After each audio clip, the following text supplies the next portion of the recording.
24. This is the Arlington County Board of Equalization hearing.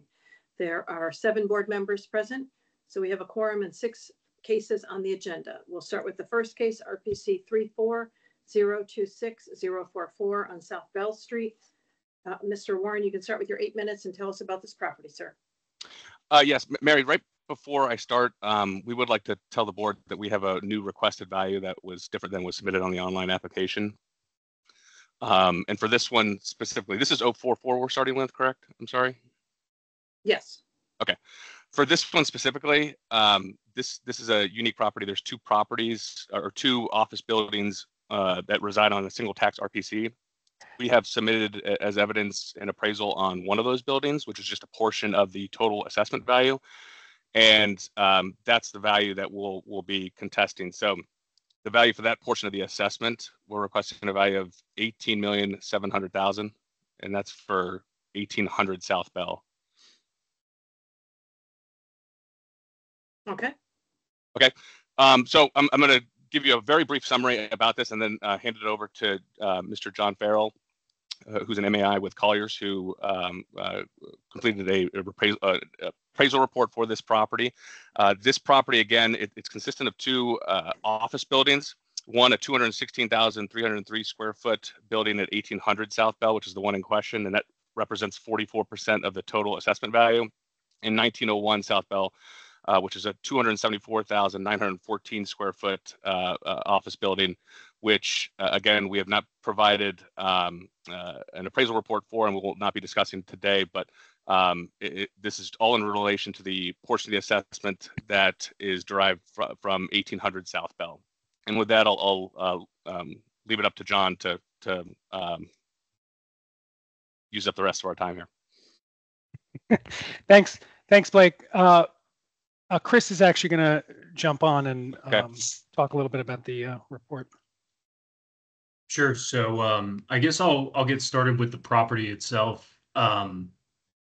So the portion of the property that we're considering is the western portion of the lot. There's a single building on it that's was occupied primarily by Amazon. The property itself is, sorry, I'm pulling up my notes here. The property itself is zone CO, so commercial office. It's in a sub area that essentially precludes development outside of office unless office is contained up to a certain density.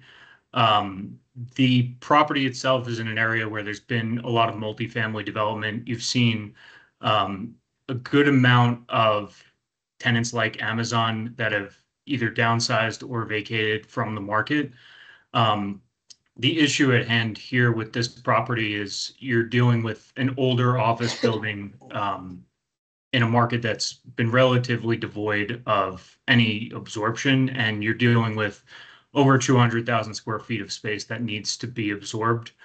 In our analysis, we did 2 approaches. We did an income approach, which estimates the income value of the property, assuming it's leased in its entirety with the appropriate deductions for rent loss taken below the line. And the second approach we did was based on our highest and best use and our assumption we made that it could be redeveloped for multifamily.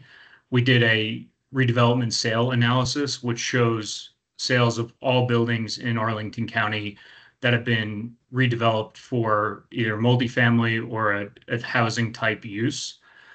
We looked at those sales given the context of the current property and the fact that it's basically a redevelopment site at this point.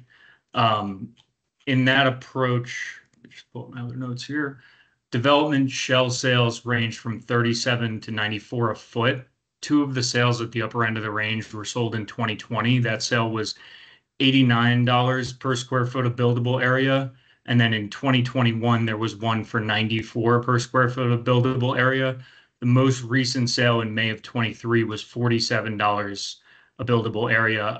And that's mainly because interest rates between 22 and 23 jumped from about, I think it was 2.5 to 0.5 was the Fed funds rate, all the way up to 4.75. The concluded value we're coming to is based on approximately 20% of the land area. So again, just this one particular property. Based on the potential density of 311,000 square feet, we concluded $60 per square foot buildable, which is towards the middle, but at the upper end of the range of the comps. And that's 18.7 million is where we ended up. With that being said, I guess I'll refocus to John. John, did you want to add anything? No, I think that's fine for now. If there are any questions. Okay. And with that, we'll conclude our testimony. Thank you. Okay, thank you all. Mr. Peralta for the county, please. Yes, thank you. For this property, as the appellants mentioned, there's two buildings on the property, 1800 and 1901 South Bell. The county values these two properties together. There's no real separation, if you will. There is a breakdown of what each building is allocated as far as the square footage. When looking at this property combined, you'll see in column D the assessment that the county provided for 2024. The ranges for the rents are $34.40 and $36. The submarket range is from $37 to $46, based on what CoStar gives us the range in that submarket. When looking at this property, the appellant is only appealing 1800 South Bell. I had sent an email out just trying to, gather some information provided for their valuation for just 1800 South Bell. They came in with a value of almost 7 million just for 1800 South Bell, and nothing was provided for 1901 South Bell. I believe what I heard correctly is they're now pitching a value of 18.7 million for 1800 South Bell. With my research, I did find that they're proposing a new building of 312,000 square feet, 15 stories. It's a new office. Nothing has been approved thus far. So we would still rely on the income approach.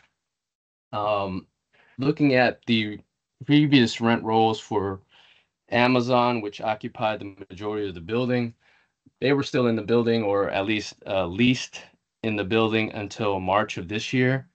And as we've seen with other Amazon office sites, we did keep them in place, and we did take a discount off Amazon HQ2 that was that appeared before the board, and that essentially took off one of the buildings of the two in HQ2. It's, I believe about 43 million was taken off below the line for one of the buildings.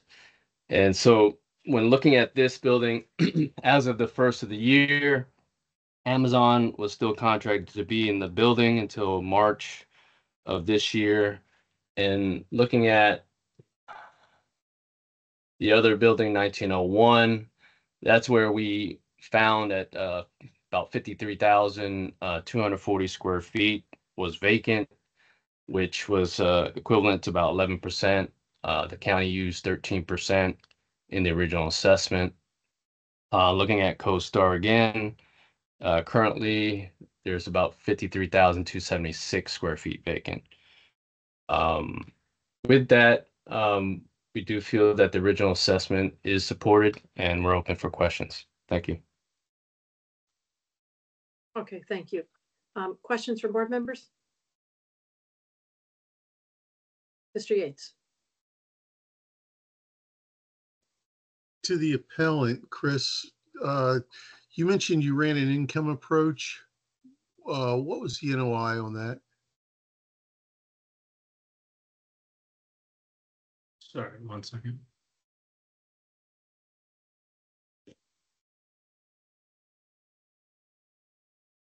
$1.1 million. 1.105286 to be precise. Which is what's showing on the grid. Yeah, yeah. Okay, Mr. Lawson? Yeah, this is also for the applicant. Have you had any studies done or plans prepared or anything of that nature? Have you had preliminary meetings with the planning staff?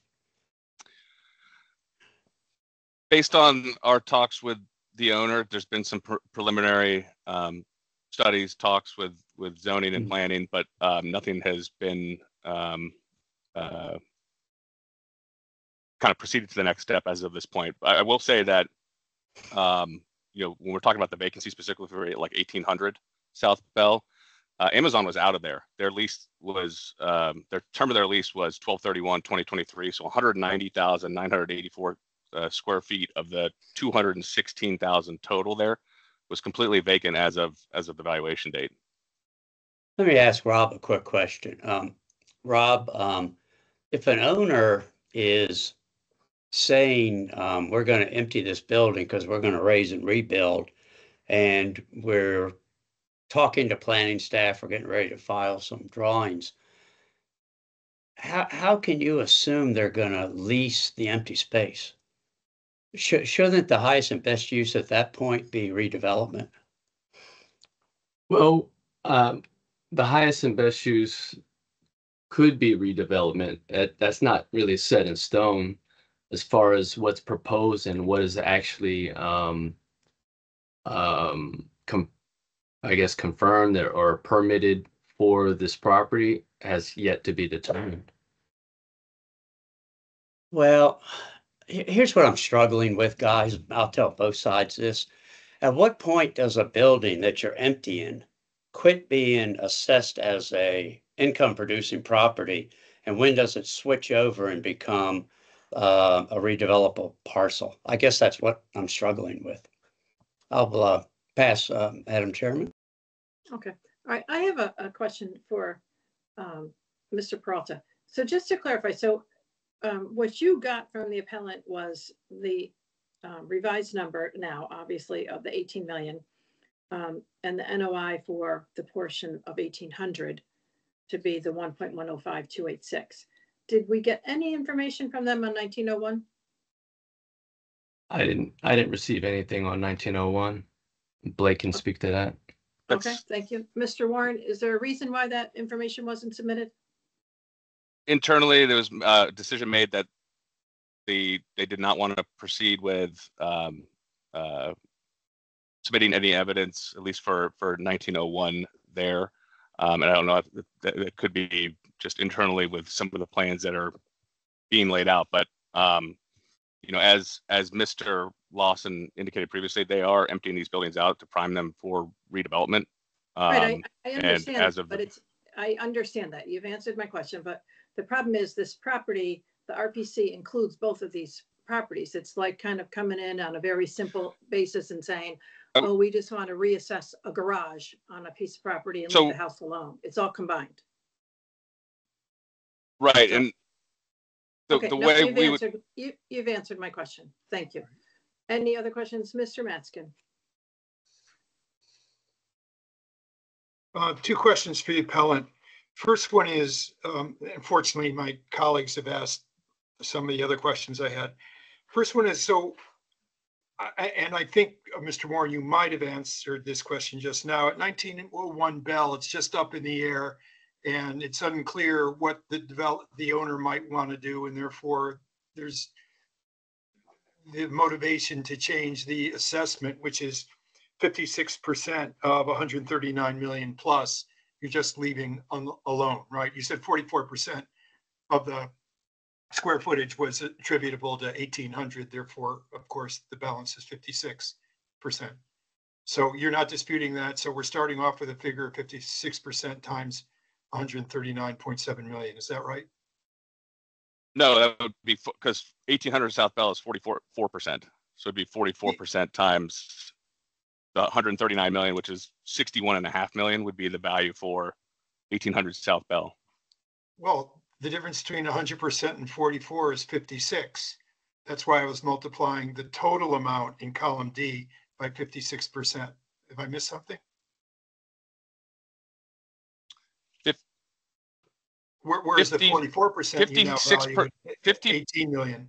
56% of the value of the 139 million of the county's value would be attributable to 1900 South Bell. Right. That's correct. Yeah, 1901. Yeah. Correct. Well, that's what it says on the sheet. Okay, good. So we agree. We agree. So, no. So then what you're saying is for this parcel, go ahead. I was just going to say we don't necessarily agree with that. All I'm saying is that we have not submitted evidence for 1901. Both of these properties are being prepped and tenants are exiting to prep for development. And so we would estimate the value for 1901 to be based on the land redevelopment value as well, and not a current use as an office building. Okay, however, well, we just have not submitted evidence for 1901. Right. Okay. We're going around and round on the same testimony. Okay. Mr. Matskin, do you have another question? Well, I don't know what it is that they're asking for. They give us 44% of the parcel. I don't know what the total amount they're asking for. I guess it's 1.25 times 18 million. It would be 44% of the total building is 1800 South Bell, which is 61,505,700, and what we're asking for is a value of 18,700,000 for all of that it, value. the entire parcel. No, that would just be okay. Yeah, all right. I'm going to just impute it. I'm going to reject it anyway. Question for the appellant and department.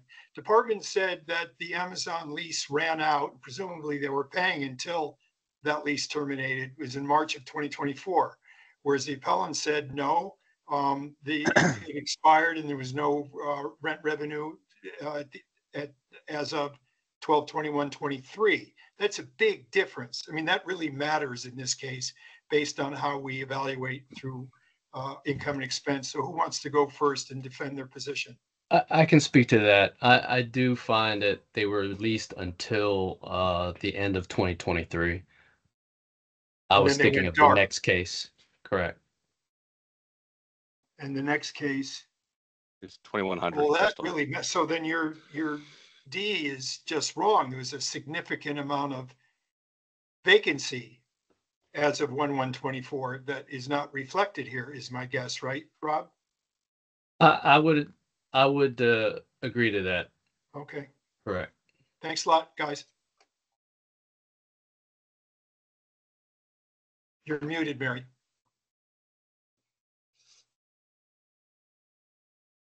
I'm sorry, Mr. Hoffman. Yeah, I got a question for the Colliers guys, and Barnes kind of asked it, but like, could you go through the logic behind the square footage of the potentially multifamily building there? How you came up with, I guess, 311,763? Are we working to a building height? Are we working to what's the limiting factor? FAR? Like, how did you come up with that number? So we were presented with a proposed figure through a redevelopment plan from JBG that estimated that figure, and that's the gross floor area that they believe is achievable for a redevelopment use. Okay, but I'm just curious because, you look at the Grace and the Riva, and they're like 22 stories. Was this a 22-story redevelopment plan? Like, what you're pitching something that's not approved yet, I guess, is my point. So, I want to kind of see what the assumptions were on that redevelopment if we're going to evaluate that as the kind of primary valuation for this property. Like, I didn't see a massing study, for example, in the package that was submitted. All I have is a square footage of 311,763. I don't know if that assumes a needle tower that's 500 feet tall, if that's the existing frame with a new penthouse on top of it. Like, there's some handicapping that we have to do since this is not an approved site plan, that would frankly lead into is this $60 an FAR foot or is it $160 an FAR foot, depending on the path to redevelopment, right? Like, so it's really difficult for us in our position to look at your appraisal and what you've submitted and make a major determination on the value of this property without having the full, like Barnes and I literally want to do it. We want to sink our teeth into this thing, but tell me what's being proposed and we'll tell you what the likelihood of getting it is, and then we can kind of come to a fair number on FAR relative to the other properties that have traded in this market and how difficult their path to entitlement was. You guys have done a great appraisal. I can see it, like it's all there, but I think it's missing a couple pieces for what we would need to do to make a reduction here. Mr. Lawson. Certainly fair, and I think I would defer to Blake there, and we would probably have to get you materials subsequent to this. Yeah, very quick question. The appraisal has the extraordinary assumption that the subject site would not be restricted by zoning for redevelopment for multifamily. Doesn't that have to be amended in a comprehensive site plan? Because there's a restriction on the percent of residential, is my understanding. It does. Okay. I mean, the whole site is 7.62 acres. And then there was some pro rata, in your calculations, there was some pro rata share for this site that put it to 1.43, I guess. So I'm just trying to back into like, is this are you assuming a 9 FAR for this building, or like what, like where are we coming from here? Yeah, what bonus? They prepared a redevelopment study. Again, it's not contained within this appraisal, but I would defer to Blake, and we would have to share something with you after I understand the consideration. And I get the sensitivity because there's probably a big deal cooking over there. And so, we're able to take these meetings offline and review confidential material. Like for reductions of this nature, it just needs to be planned ahead of time, right? Like we could sit down in the closed meeting, take it offline. Yeah. We can review, whatever's going on there, right? You got multiple buildings. There's probably a master plan somewhere that's highly confidential. If it's that important to get the reduction in tax appeal, we're able. There's a way to do it. You just need to coordinate with Derek and everybody to make sure it's all kept, under wraps and not on a YouTube video. All right, I'm going to move along. Mr. Peralta, if you take a minute to wrap up then. Yes, I guess the redevelopment wasn't and hasn't been approved. I guess with the absence of the information not readily available, I'm not able to do my due diligence and sort of test all the information for both buildings. So my main, I guess, outcome is just to support the original assessment. Thank you. Okay, thank you. And Mr. Warren, if you take a minute to wrap up, please. Yes, and as we previously stated, we're relying on the conclusion value of the 1800 South Bell. It's included in the appraisal report of $18,700,000. We're more than happy to take this offline and be able to provide you additional information about some of the ongoing plans there, if needed. Absolutely. And Blake, can I just clarify one point before you? Yeah. Yes. When you're done. So yes. Yes. And then I was just going to say too. Rob does have. He actually did accept the fact that looking at it, if he's going to use the income approach based on the income approach, he did in fact commit that Amazon is no longer there. 190,000 square feet was no longer there. So that should be an adjustment in his income approach. And to John, I'll leave the last few words to you. Yeah. So what I would just want to clarify is while there may be some debate about how big the building could be or whether it would be approved, there's no question that there's been a highest and best use change. So it's a redevelopment site. Maybe it should be discounted from where we're at. Okay, thank you to all the parties. Okay, it's just among the board. My problem with this is we've only getting partial information, and now at the late gate, now they're saying, oh, well, we can give you more information if you want, which, unfortunately, the burden of proof is on the appellant. I don't feel that was met.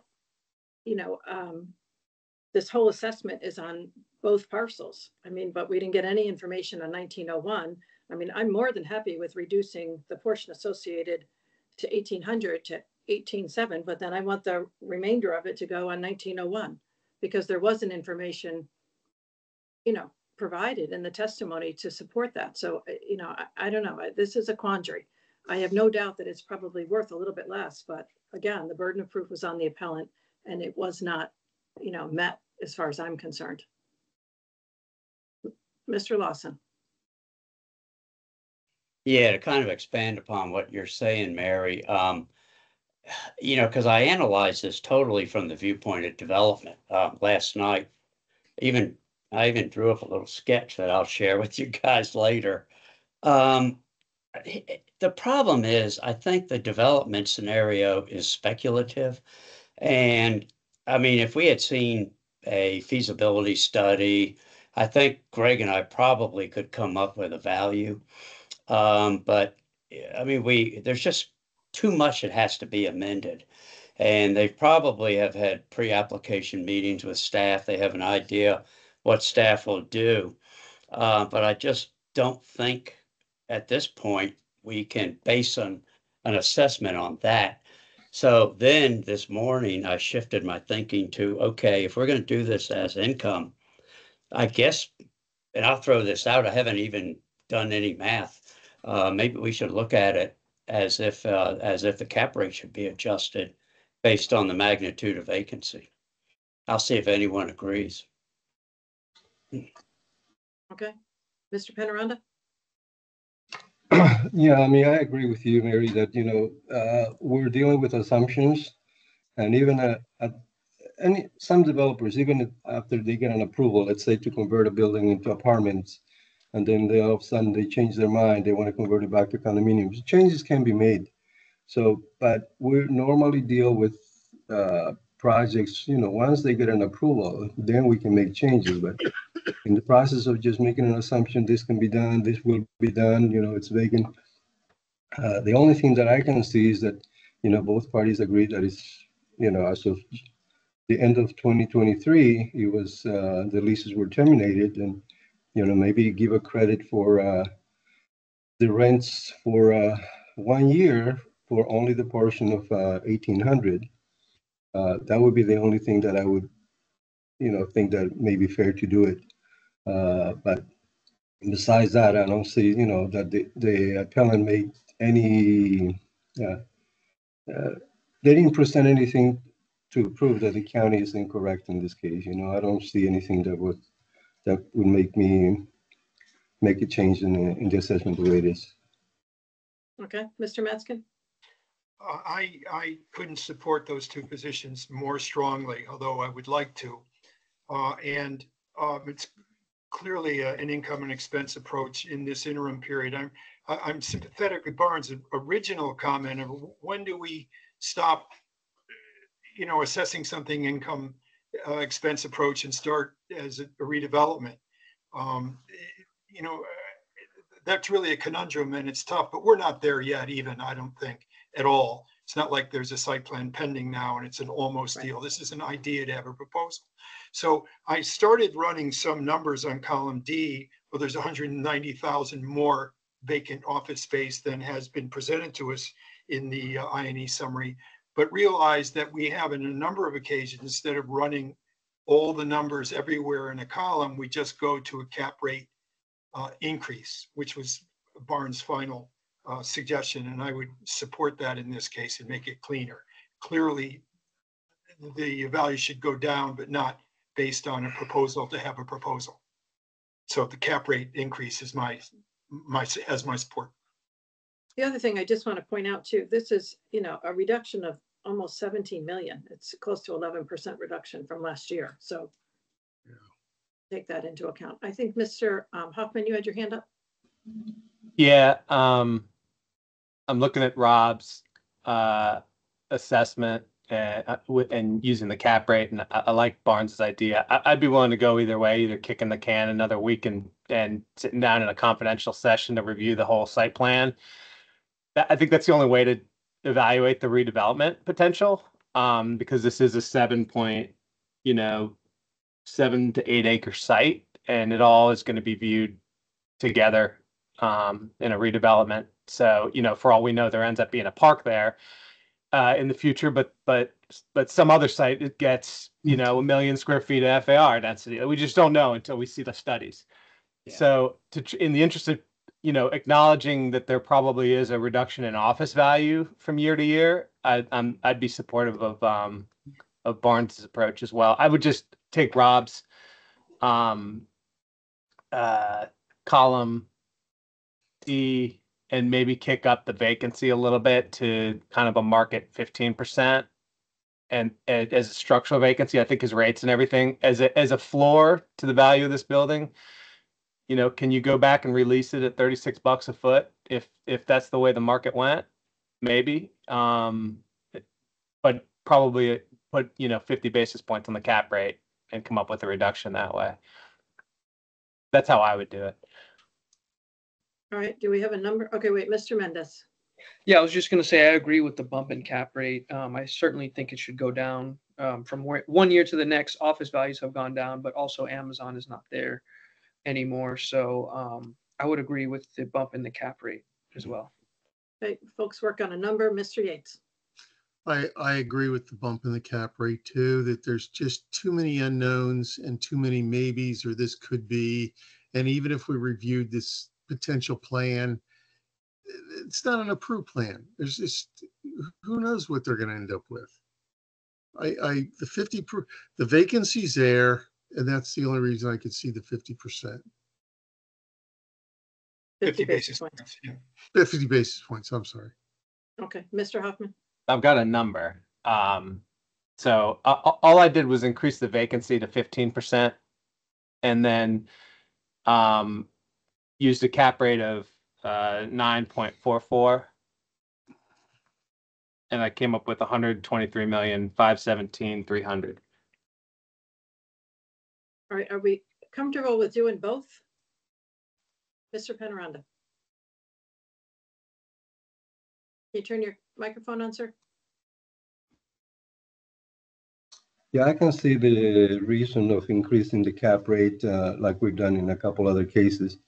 And I would probably support that because the value that I estimated by increasing the cap rate comes to about 132,381. That's not increasing the vacancy. And the way I also did it by, giving a credit for the full year rent also comes to about 132,940. So I would support increasing the cap rate, but I don't see a reason to increase the vacancy. Right. My feeling is if you're going to increase the cap rate because of the vacancy, it's like a double bonus there to do. So I would not want to increase the vacancy to the 15%. Okay. Mr. Matskin, are you agreeing with what you said? Okay. Quietly. Just wanted, okay. And then Mr. Mendez. Yeah, I was just going to agree in saying that I got the same numbers, Mr. Penaranda. So you went a little quickly there, Mr. Penaranda. So the 132. 132, 381, 170. I don't know if that's what Mr. Hoffman got. My last three digits were 700. What'd you get, Johnny? Yeah, I got 700 as well as the last 706 was the last three digits. Okay. But 132, 381, 700. Correct. That's what I got. Okay, I think there's enough. There's enough votes for that. So would somebody like to make a motion?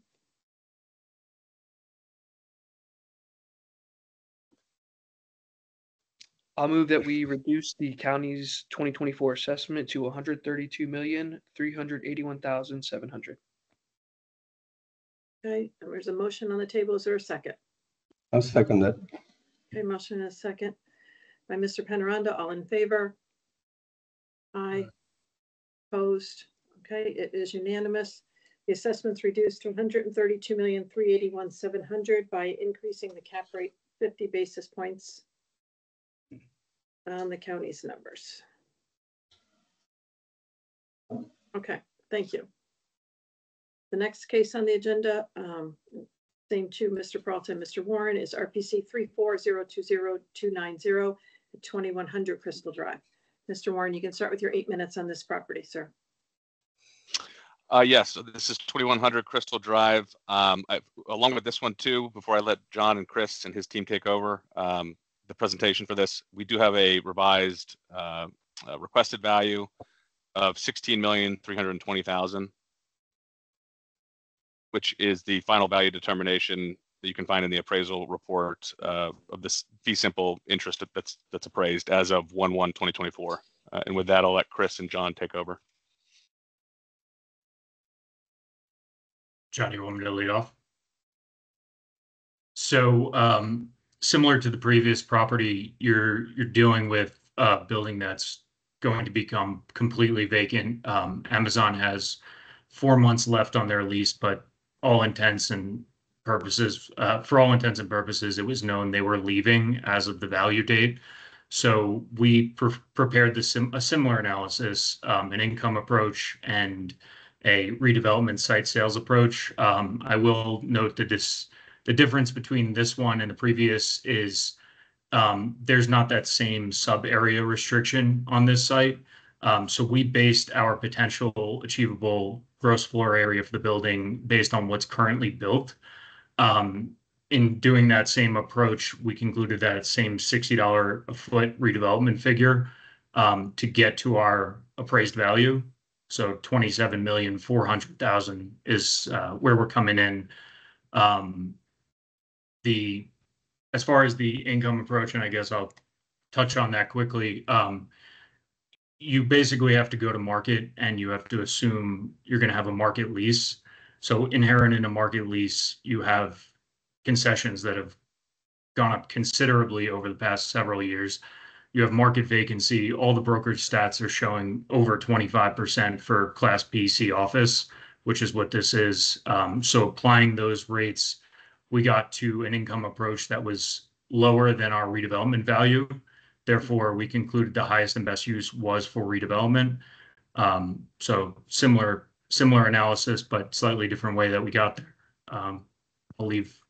John, do you want to add anything? No, just that, I mean, it's the same situation. There's been a highest and best use change, which is, so the existing building no longer contributes value to the site. And Mary, I was incorrect in my, it should have been 27,400,000. I misspoke. I was referencing a incorrect note here, a requested value. So just to confirm, then you're asking for 27,400,000. Correct. Okay. I apologize for that. Okay. All right, no problem.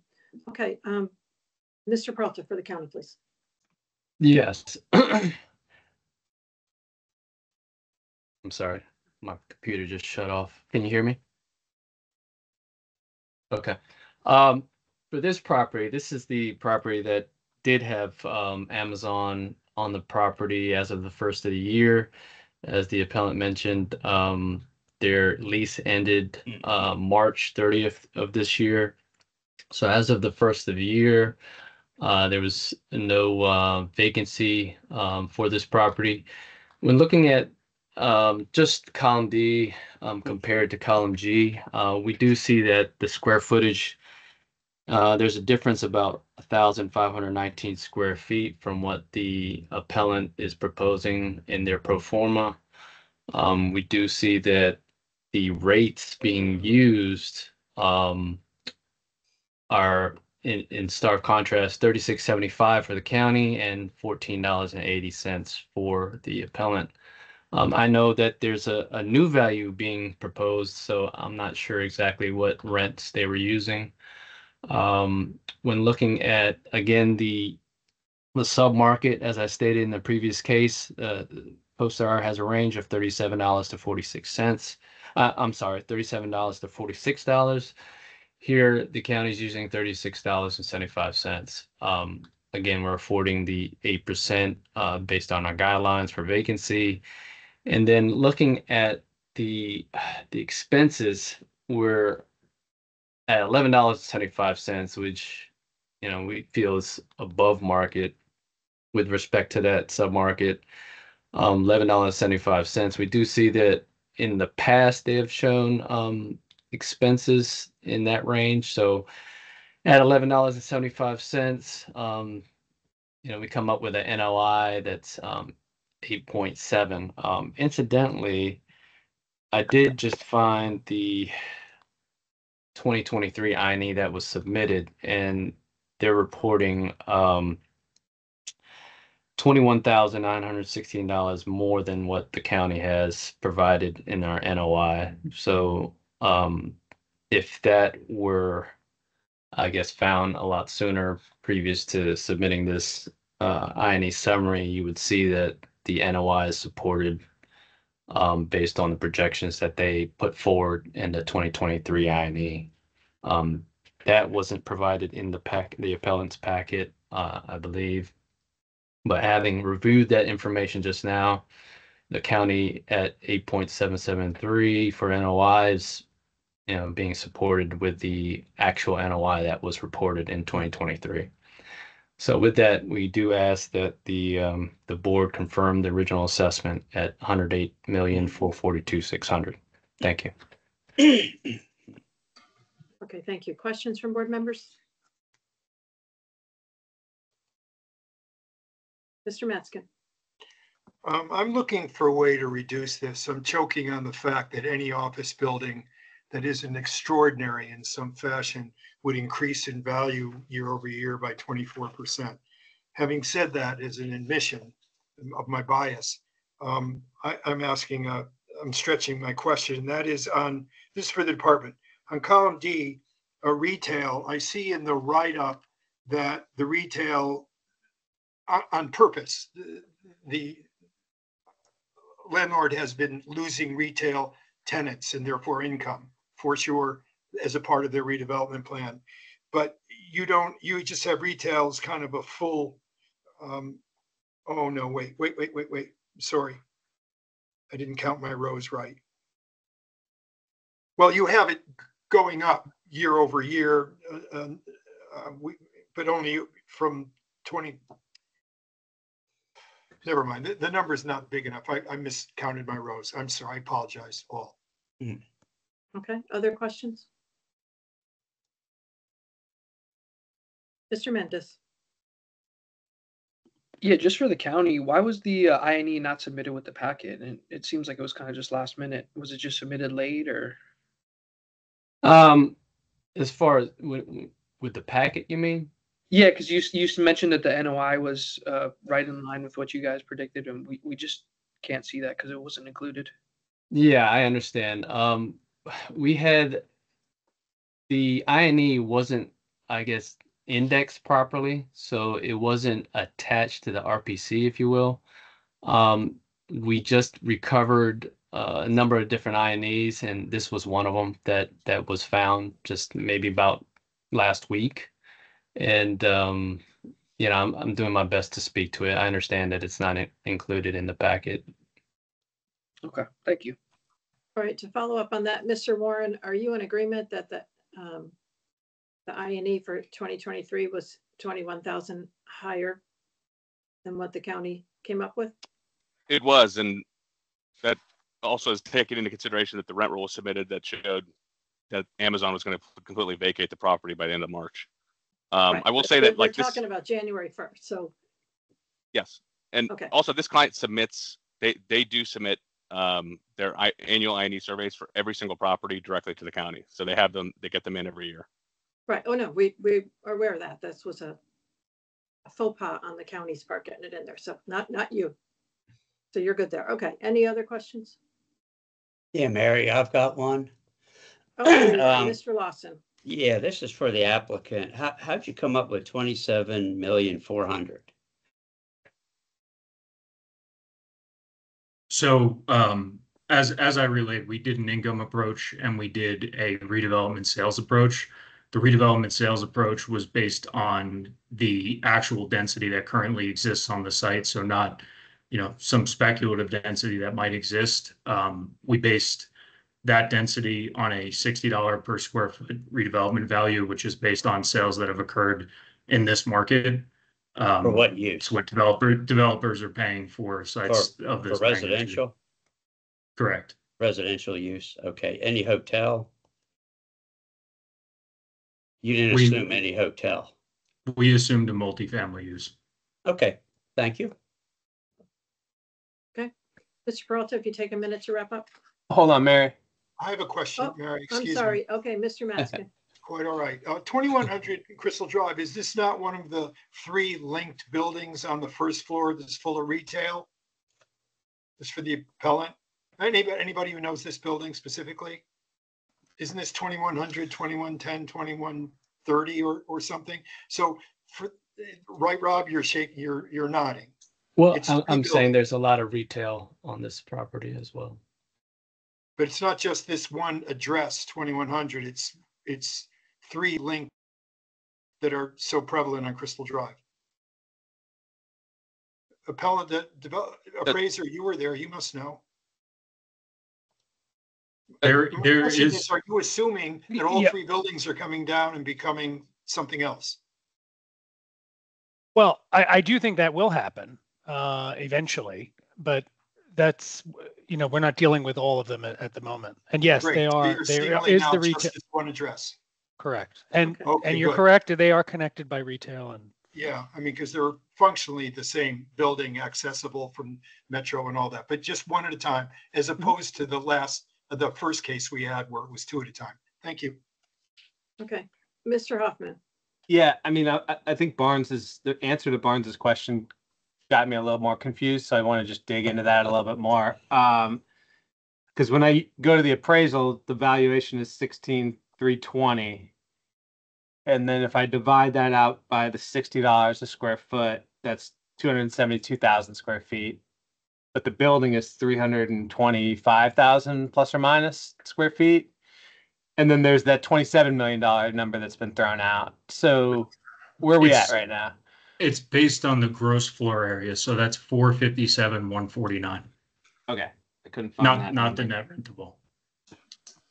Okay. And then I mean, the package that I have has the opinion of value being 16,320. But Blake has said it's 27,400 based on the higher square footage, I guess. That's not, correct. I think what we were citing, and we had submitted both, but I know initially we had submitted a draft copy before the final copy came in, and I believe that final copy had an adjustment to the overall value. All right, I see the math now. I mean, it's at 457, 149 at 60 is 27, right? 428, 940. So that I got it in my head now. I was trying to connect all the dots. Okay. All right. Thank you. Mr. Peralta, if you take a minute to wrap up.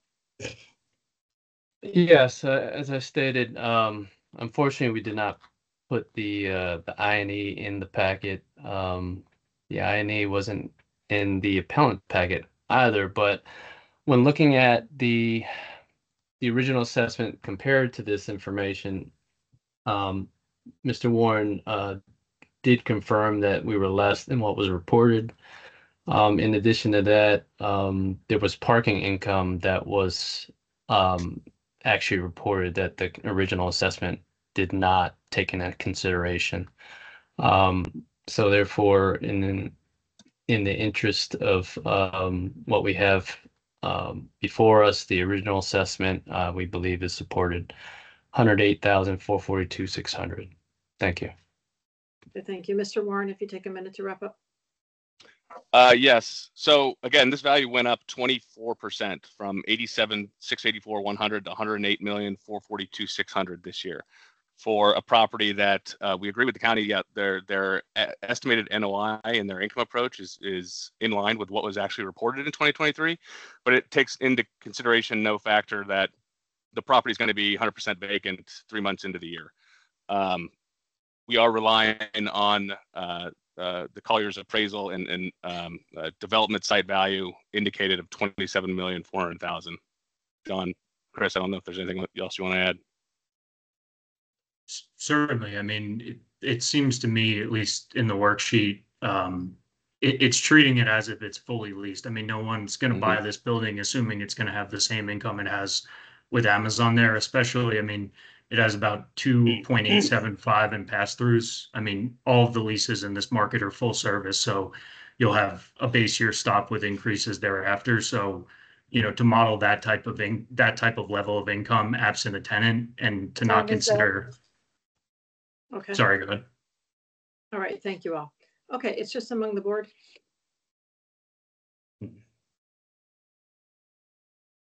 All right. I'll just say, I mean, the absence of the I&E in the package, I mean, the fact that, it wasn't there, that was a faux pas on the county's part, that the appellant's not arguing that that is incorrect. So, I mean, that somewhat leads me to being okay with the original assessment. My issue is something that Mr. Matskin said. It is difficult to see, and we see this all the time, where we have properties that come up and the lease is going to expire in 90 days or 180 days. We just say, okay, well, that's for next year. But that being said, Mr. Matskin had said, it's difficult to look at this building that was pretty stable and all of a sudden has gone up from 80, trying to get back to my first page here, 87 million to 108 million. So I somewhat struggle with that. I don't know where everybody else is on this, but I don't think it's as low as 27 million, but I think 108 seems high. Mr. Mendez. Yeah, I agree. What's different about this case as opposed to the last one, of course, is that Amazon is there for a full quarter, supposedly. But I do struggle with what Ken said. I mean, the building going up 24% in this office market is pretty crazy. So, typically we say, hey, we don't care when the lease expires. It's a problem for next year, like you said. But I might be inclined to revert to the 2023 assessment at 87 million. I think that might be a good idea. Yeah. See what others think. That's where I am. Anybody else? Mr. Lawson? Yeah. As far as the site plan and I did a little chart. I won't bother you all with it, but you have an overall site plan, you have an overall density, and then you can allocate that amongst parcels however you see fit. And so you don't have, each individual parcel doesn't have to have the appropriate FAR, as long as the overall site does. So I did check the values, and you're between 72,000 and 90,000 a residential unit at the $60 a square foot. And I think all we can do is go back to last year. Yeah. Anyone else? I'm on board with that. Yeah. I'm on board with that. That's a good proposal. Mr. Penaranda? I mean, I'm not really convinced that we should just lower it because it feels like it's too much. The numbers that are showing there are what the county is using based on the income and expenses statements, and I don't see that the appellant has proved anything to lower that amount, and just to lower based on a feeling that we have, I don't think it's correct. But yeah, I'm not really in favor of making any changes. All right. And who else do we have here? Mr. Matskin. As sympathetic as I am to what Jose just said, the numbers are the numbers.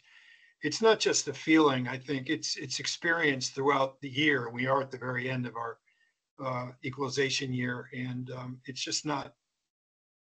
There's something off with it based on everything we've seen, everything. So I would support Johnny's position. Right. Okay. Mr. Mendez, would you like to make a motion? Sure. I'll move that we reduce the 2024 assessment to last year's number, which is 87,684,100. I'll second. Okay. Motion is second by Mr. Lawson. All in favor? Aye. Opposed? Aye.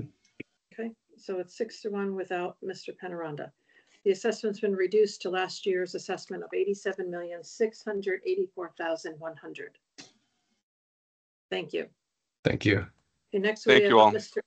Steinhauser and Ms. Roskin.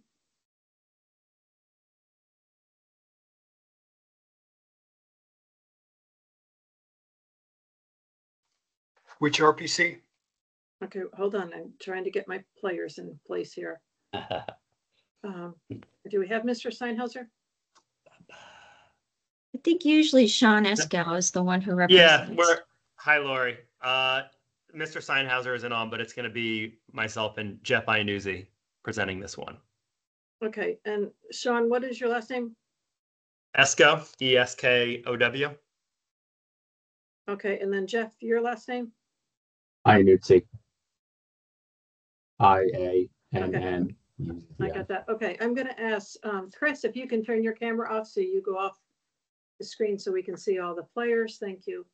Okay, so the next case is the third on the agenda, RPC for the Economic Unit 3406716G, 3600 South Glebe Road. So I assume, Mr. Eskow, if you want to start with your 8 minutes and tell us about this property. No, I appreciate that. I'm going to let Jeff take the lead here if that's okay. Perfect. Thank you. Good morning, all. Thank you for your time. The property is, as you mentioned, a group of parcels of an economic unit representing retail commercial condos in South Arlington. The property itself is bordered by 4 Mile Run to the south, Route 1 to the west. And the main issue with this property, there's been a lot of talk on the future in recent cases, and the main point for this property is the likely departure of the Harris Teeter tenant, which represents a significant portion of the rentable space, over 58%, and 38% of the rent. So with this, we've worked with the county, and there have been some adjustments made, treating this property more like the retail property that it is. But where things really differ is based on cap rate, where the risk of this property and this income stream is severely limited in the future by Harris Teeter. If we've included a broker opinion of value looking at the future years of this income stream. It's on page 9 of our appeal package, and there's about $6 million, $6.2 million estimated in the just tenant improvements and leasing commissions for this space when it becomes available to the market. This does not include any rent loss in the intermediate portion, but just includes the direct costs of this property. And that 6.2 million is approximately the difference between our valuation and the county's. They largely are treating this property as a stabilized asset, using stabilized NOI and a stabilized cap rate to arrive at their value. Whereas in the market, the potential buyers would be looking at this income stream and weighing the risk of it moving forward with this tenant who has demonstrated that they are very, very likely. They don't have to give official notice, for some time, but they will vacate this property and drop NOI, really by 35%. So we're using a cap rate consistent with an unstabilized asset hitting the market, and our value of $24,242,400 is generally in line with the highest end of the broker opinion of value for this asset. We've been looking at other cap rates in the market on surveys, and generally supportive of a higher rate being used that supports a lower value than what the county is using.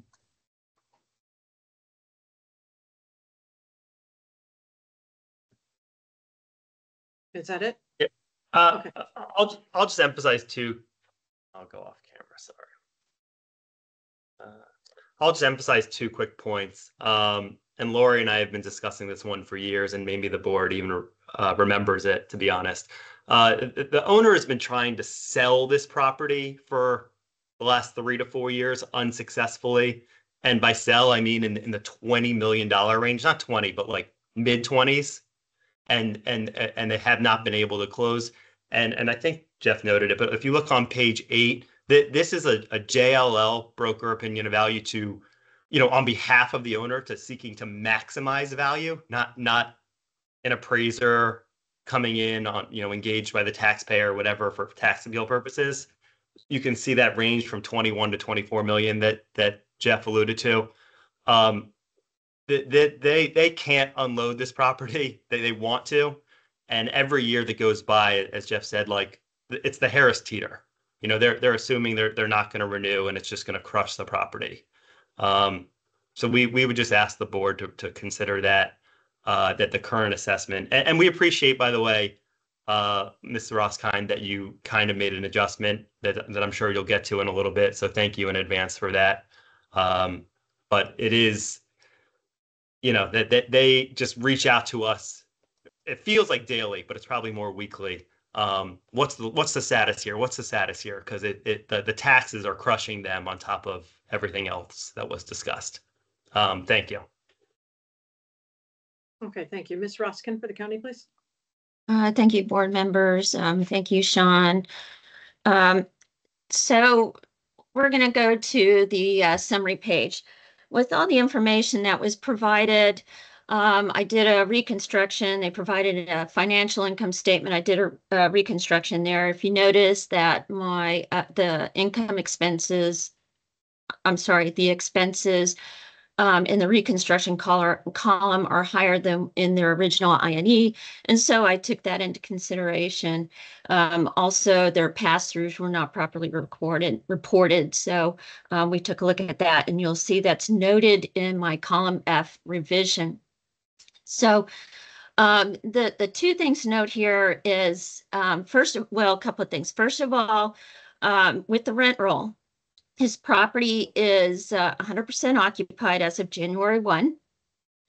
And notice that we're applying a 12% vacancy rate. Now, our 12% vacancy rate includes your vacancy, your rent loss, and concessions.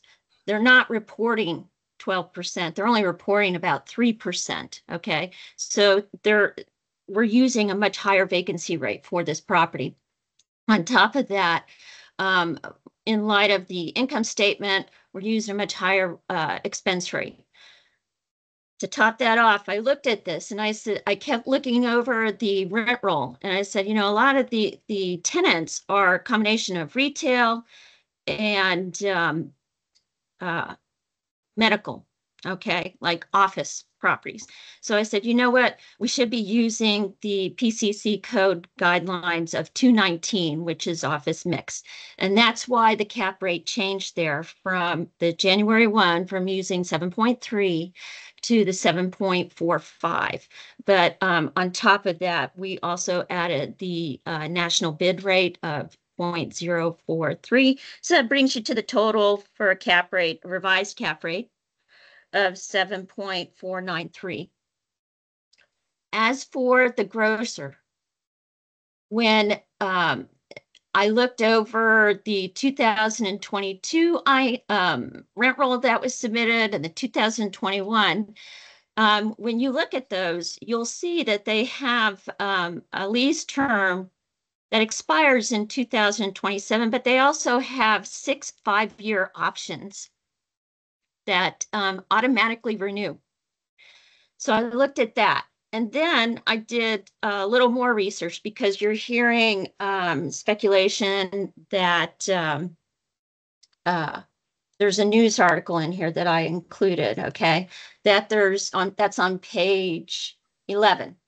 So there's a speculation that when these companies merge, they want to divest, okay? Divest. That doesn't mean close the grocer. It means they're going to sell it off to somebody else, okay? So I read through that article, and it just says that the grocery stores plan to divest when they complete this merger. The merger has not occurred yet. Okay, this is still going on. I guess there is a lawsuit going on, so it hasn't even been finished yet. So keep in mind January 1, and here we are in November, and this merger has not occurred yet. Okay, so nothing has happened to the grocer. And then they talk about where the should the merger be approved, the C&S wholesale grocers, the parent company of the Piggly Wiggly grocery store chain, has agreed to acquire the divested stores. So that does not state that they plan to close them. It just says they're divesting them. Okay, so once again, I just want to bring your attention to the rent roll. It states that the lease ends in 2027, but they have 6 5-year auto renewals in place. So this store is not going away from year 2025. Thank you. I'm open for questions. Okay, thank you. Questions from board members? Mr. Hoffman. Got a question for the appellant. I don't know how much you can answer in a public forum, but the rent rolls got a renewal rate on it for the grocery tenant, and it appears to me, I won't speculate, but where does that renewal rate fall relative to the market for other grocery stores in Arlington or Alexandria? So Is I'm it below not market? sure Is it above market? Is it right on market? Or perhaps not sure just about their own current rent. Okay, hold on. Can we let the appellant answer the question? Sure. I'm not familiar with the with renewals.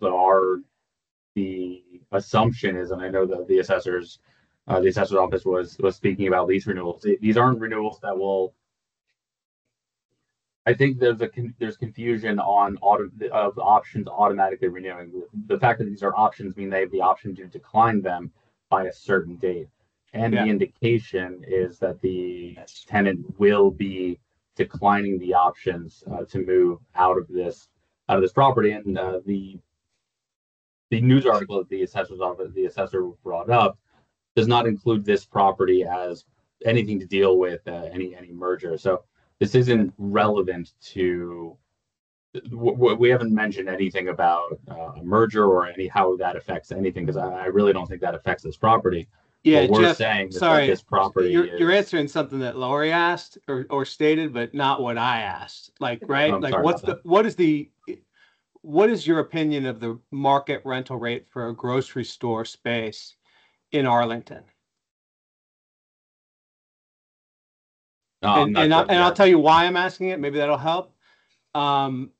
If Harris Teeter had 60 years of renewal options at $1, right, and they declined to renew, I would assume the value of that property would actually increase if they walked away from it, because there's another grocer that's going to come in and beat that $1 rental rate.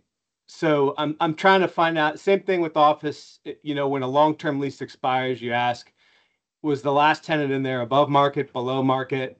Am I able to backfill it with somebody at a higher rate or a lower rate? I'd like to know what your opinion of the market rental rate for a grocery store in Arlington is. Sure. I think the if and when this property gets restabilized after the tenant leaves, I think it will be in a similar position, financial position as it is now, not including the potentially $6 million of cost. Based on what's the dollar rate? Tell me what that dollar rate is. I'm not sure I can tell you that at this moment. But so we can run the income approach, and we can extract the leasing broker opinion commissions of value and all has that. cash flow analysis. Okay, showing. I believe he's not answered the question, and so Yeah. that goes. We'll move that. Can I try to? Unknown, I Can I guess. try to get? Can I take a stab at that, Mr. Hoffman? And Very I know what you're briefly. asking. Yeah. But I think the real important, Because I've seen grocery distinguishing- stores north of $50 a foot in Arlington, right? And so, you know, Mike not working. No, I can hear you. Okay. I'm just asking what your opinion of the market rental rate for a grocery store shell is. Yeah. Well, my answer to that is Harris Teeter is not a mom and pop grocery shop. They are, I don't know, not the biggest, but one of the biggest nationally, or a big player. Yeah. And they don't, if they thought this was a below market rent or whatever, why would they have any inclination or in tendency to leave? You know, if anything, they would say, hey, this is great. Let's renew it. Because the regulators are forcing them to. Okay, all right, we're off the question and the answer, Yeah. so I'm going to move on. Mr. Matzkin. I have two questions. The first question is to establish the second one. This is for the department. I'm seeing different addresses and allusions to medical uses and all kinds of non-grocery store uses. Are we talking about the entire building, or are we only talking about the 82,000 square feet of Harris Teeter? Harris Teeter is not 82,000 square feet. Let's see. 48. Because you have 3,600. The Harris Teeter is 48,000 and change, and then the retail is almost 34,000. So it brings you to a total of 82,000. That's the ground level, and it includes the grocer that's in the basement level. Okay, so it's the various retailers on the first floor. That's one condominium owned by one owner with a couple of different all of tenants. that. The grocer and all those retail spaces that are on the ground are owned by one owner. Right, that's exactly what I said. Great. Okay, so then, nope, that's it. You answered both my questions. It's exactly what I wanted to know. Thank you. Okay, thank you. Mr. Lawson. Yeah, this is for the applicant. Why are you so positive Harris Teeter's gonna leave 3 years from now? This is, yeah. Oh, no. I'll say that. So this is just what we've been communicated from the owner has reached out to Harris Teeter about these, automatic renewals, as was brought up, right? Like, hey, we want to keep you in. What are your signs that you're going to, renew? How's everything going? And it's just been radio silent, or if not, or if otherwise, giving indications that they're not going to renew. I think there's been declining sales there. It's been reflected in clearly the JLL, third party national broker opinions. It's just widely known, they're trying to sell it and no one's buying it. All these indicators are saying. You've answered the question. Thank you. Okay. Is there other questions from board members?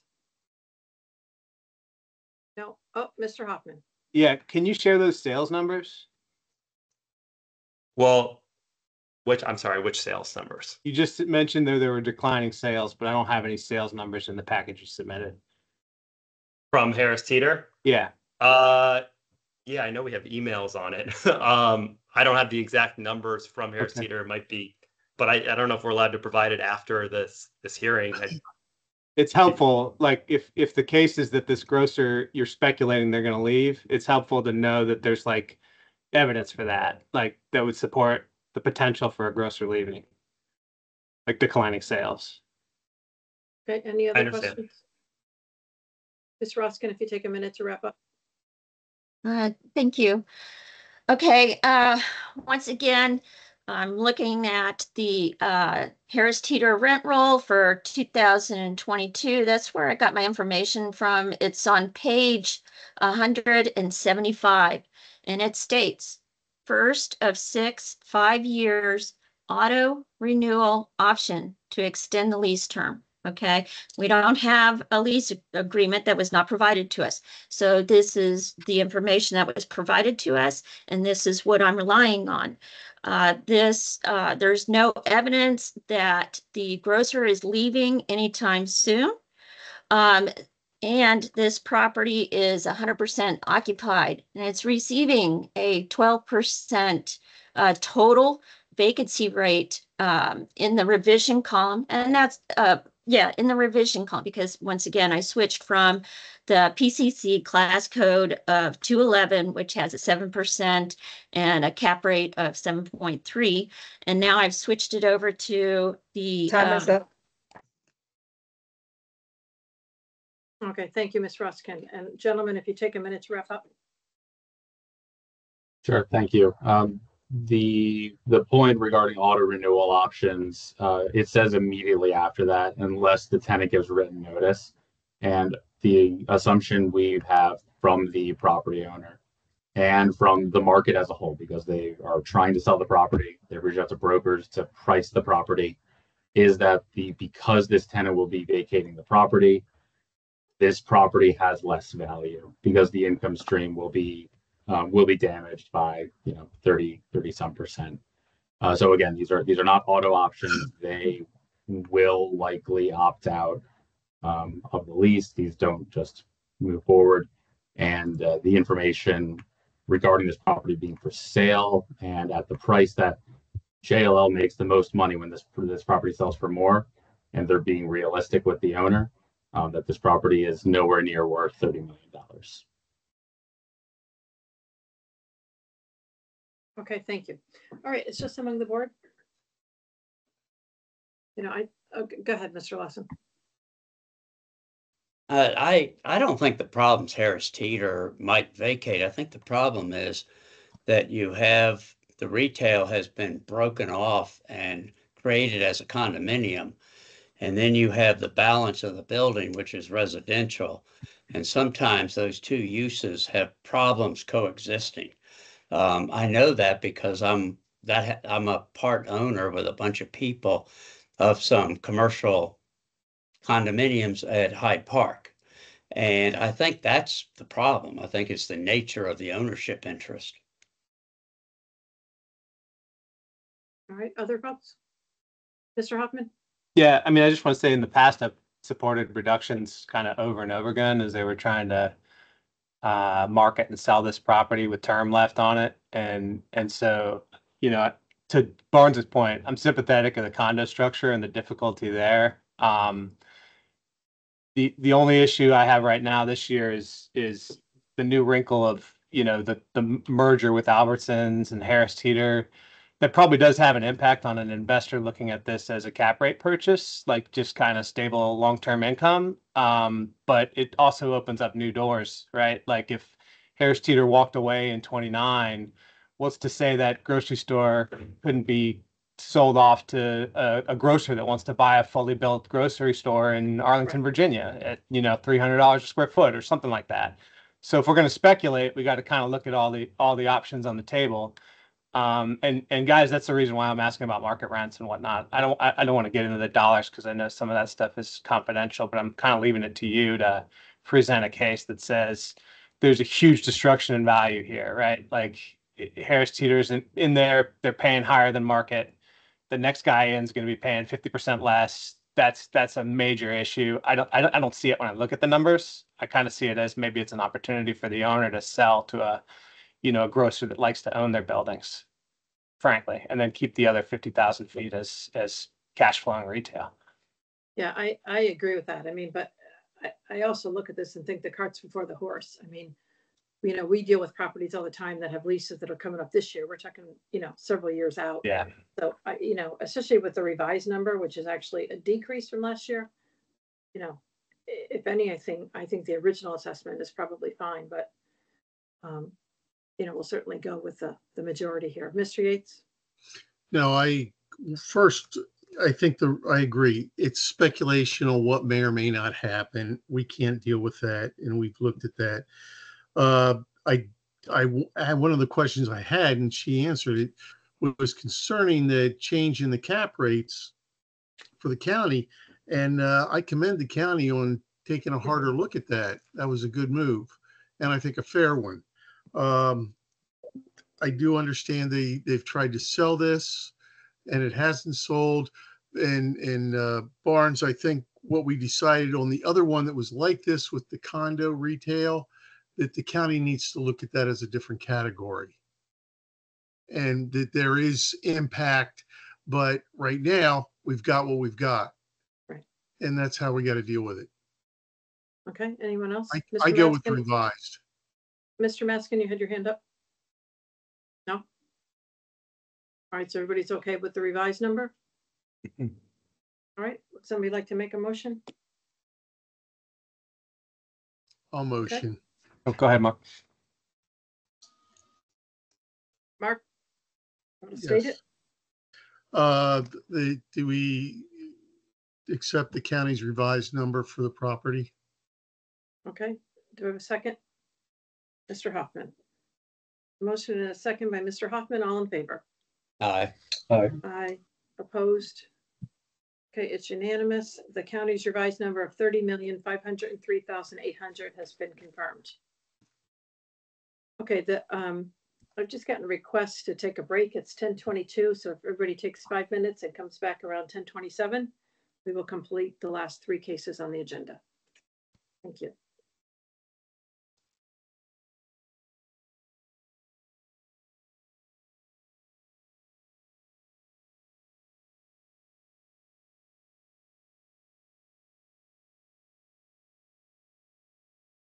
Lori, I have to hop off, but nice talking to you or nice seeing you.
Ms. McCraw, are you presenting this next one? Yes, I am. All right.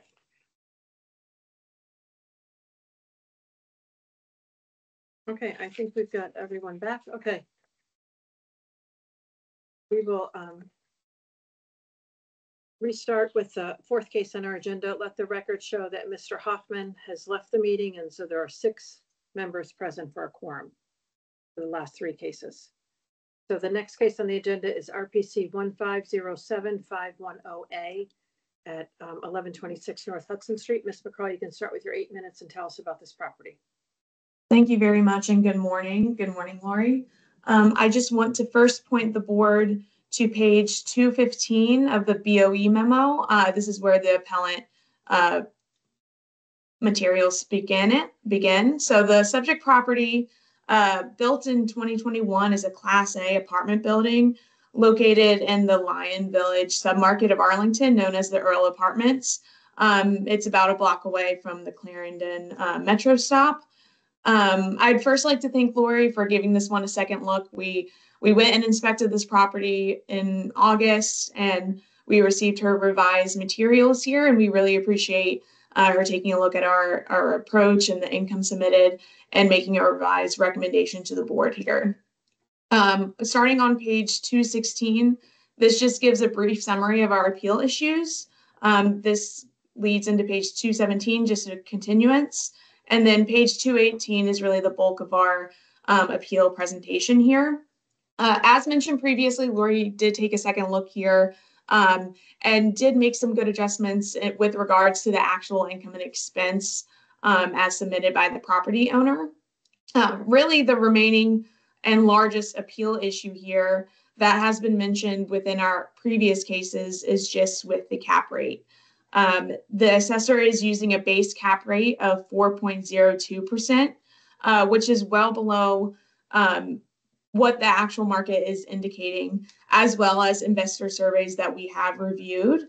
And just as a kind of brief summary point, which we have mentioned, since March of 2022, the Fed has hiked interest rates by around 550 basis points. Yet the assessor has only increased the cap rate by around 10 basis points from that last year to this year to a loaded cap rate of 5.25, which equates to a base rate of 4.02%. I'd like to point the board to beginning on page 220. This is kind of the summary of the cap rate investor surveys that we've compiled here. We have ACLI, RARC, and PwC at the very bottom. As you can see with PwC in the national apartment market, mid-Atlantic regional apartment market, the assessor for the mid-Atlantic is below the range entirely. The average is a base cap rate of 5.43%, with the range, the lowest end of the range beginning at 4.25%. The national apartment market, the mid-Atlantic region apartment market, the surveys as of the fourth quarter of each year have indicated increases for the mid-Atlantic from 22 to 23 of around 45 basis points, and from 21 to 23 around 85 basis points, with the national average being an increase of 70 basis points between 22 and 23, and around 117 basis points from 21 to 23. This just kind of illustrates that with the changing market, with the Fed increasing the interest rates, cap rates have increased as a result. And we do not believe that the merely 10 basis point increase year over year that has been applied to apartment properties just in Arlington, and specifically to this one, is quite enough to reflect the actual market. I'd also like to point out, again, as mentioned in our previous cases, there are 2 sales near our data value of the Jasper Columbia Pike, and as well as the Point at Falls Church, which are both located in Arlington County. They both indicate cap rates in the 5.5% to 6% range. And I'd just like to again point out that in our analysis, we're using a base cap rate of 5%. So even below those recent sales, but well within the range of the PwC Mid-Atlantic regional apartment market range. And my final thought with these 2 sales is the assessment to sales ratio. Jasper Columbia Pike was included in the Arlington guidelines for tax year 2024, and it indicated an assessment to sales ratio of 112%. Pointed Falls Church, this closed February of this year, but was under contract in December of 2023. This indicated an assessment to sales ratio of 120%. And as the board and everyone can see, the assessor is well within the actuals here at this property of income and expense. And so you might question why are the assessment to sales ratios so off when, you know, usually the income and expenses is well right on the money, really.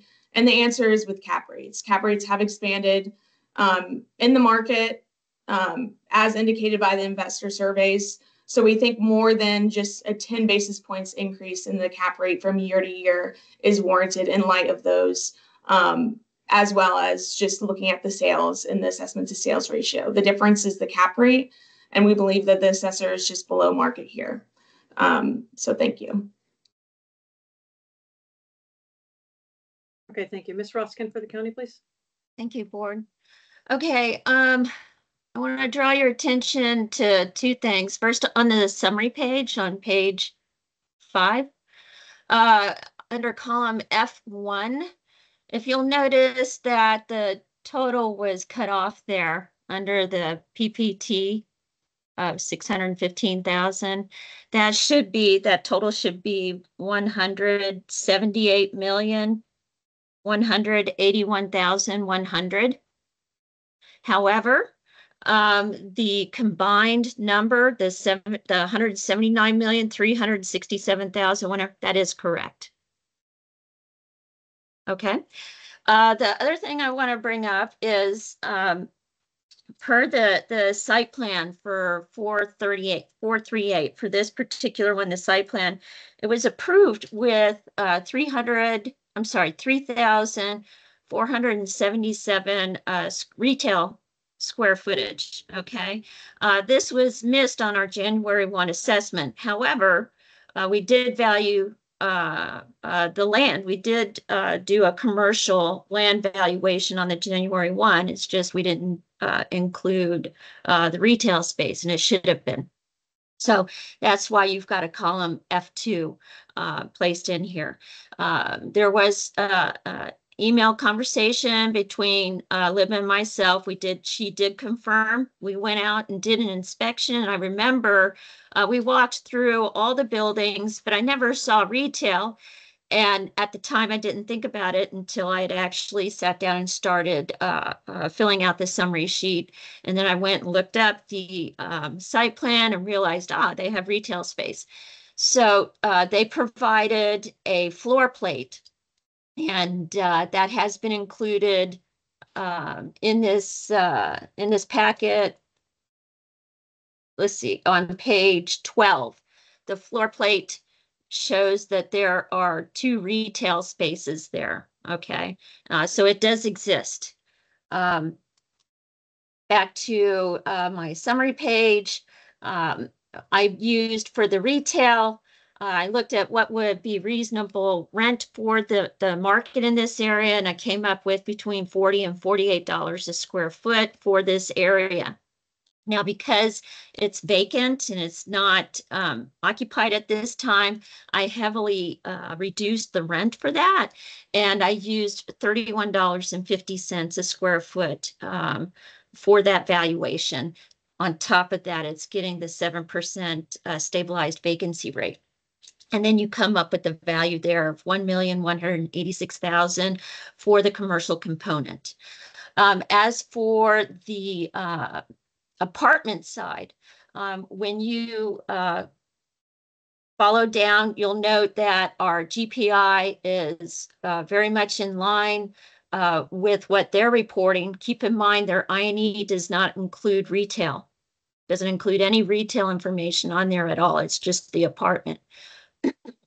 So it's better to compare column E with column F1 and not the combination of F1 and F2. So when you look at those two, you'll note that our GPI is in line. We're using a higher vacancy rate is 6% than what they're experiencing at 5.28%. It's not that much difference, but it's still less than what we're using. And our expenses are somewhat in line there. On top of that, we realized that, oh, yes, they do have furnished units. And so we applied a below the line adjustment for the personal property tax, of which, like I said, that total came for the apartment column after that personal property tax. It came out to 178,181,100. However, the combined total that you see between columns F1 and F2 is correct.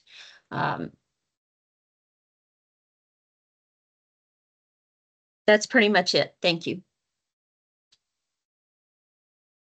Okay, thank you. Questions from board members? No additional questions? Okay, Ms. Roskin, any final comments, please? Yes, I just wanted to let you know, also column G, which is the appellant's column, they're not recognizing any commercial component in there. I double checked. I did not see it in their pro forma. That does not include the commercial component. We're introducing it here. We did, once again, we did value the land for the commercial component. We just didn't do the income approach for it. We are recognizing the square footage in this summary page. Thank you. Okay, thank you. And Mr. McGraw, if you take a minute to wrap up, please. Yes, thank you. I would just again like to emphasize and ask the board to consider, just based on the recent sales in the market with the Jasper Columbia Pike and the Point at Falls Church, that both indicate sales in the 5.5 to 6% range, as well as the investor survey submitted, at which point the PwC Mid-Atlantic region indicates at the very bottom of the range of 4.25%. The assessor is well below that. Cap rates have only increased in Arlington through the guidelines 10 basis points, whereas all investor surveys, activity by the Fed in the market indicate cap rate expansion well above that. So I would just like, again, the board to consider a cap rate increase, at least to get the property within the range of the PwC survey that again begins at 4.25%. Thank you. Okay, thank you both. All right, it's just among the board. Mr. Penaranda?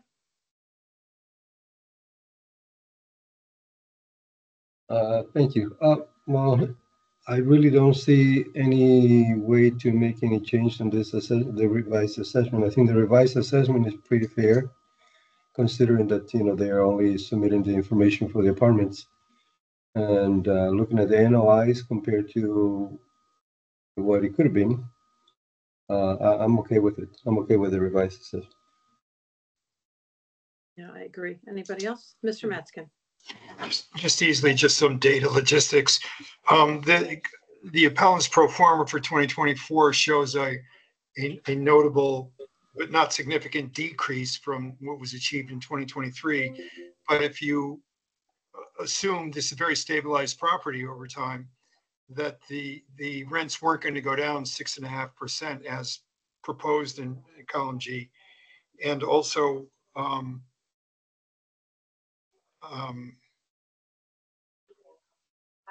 and also, as Ms. Roskin already mentioned, the income and even reduced it from retail. The NOI for column G would be just a tad higher than it would be for column E. So what was achieved. So it comes down to the primary case of cap rate. And we've heard this a lot of times, and we know this isn't a unique appeal, and we've dealt with it appropriately. So I end up, we dealt with it, I'm sorry, consistently. And so I end up exactly where Mr. Penaranda is. But, I just wanted to get some details covered in regard. Anyone else contrary? No. All right, then I will move to accept the county's revised number of 179,367,100. Do I have a second? Mr. Yates, all in favor? Aye. Opposed? Okay, it's unanimous. The county's revised number of 179,367,100 has been confirmed. Thank you both. Thank you, Okay, board. next. Thank you, Libba. Thank you. Next, we have Mr. Harmon and Mr. Peralta.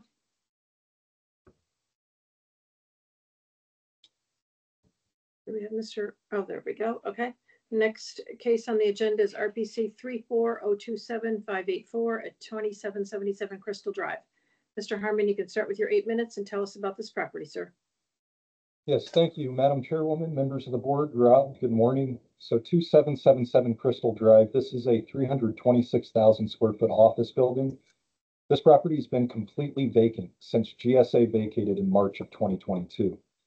Now, this property also is located in a submarket that is south of Crystal City. And we've discussed this submarket previously in previous years. It's south of the airport access road. It doesn't have metro access. And collectively, there's about 8 office buildings that make up this submarket. That submarket combined has a vacancy rate of over 54% over the past several years.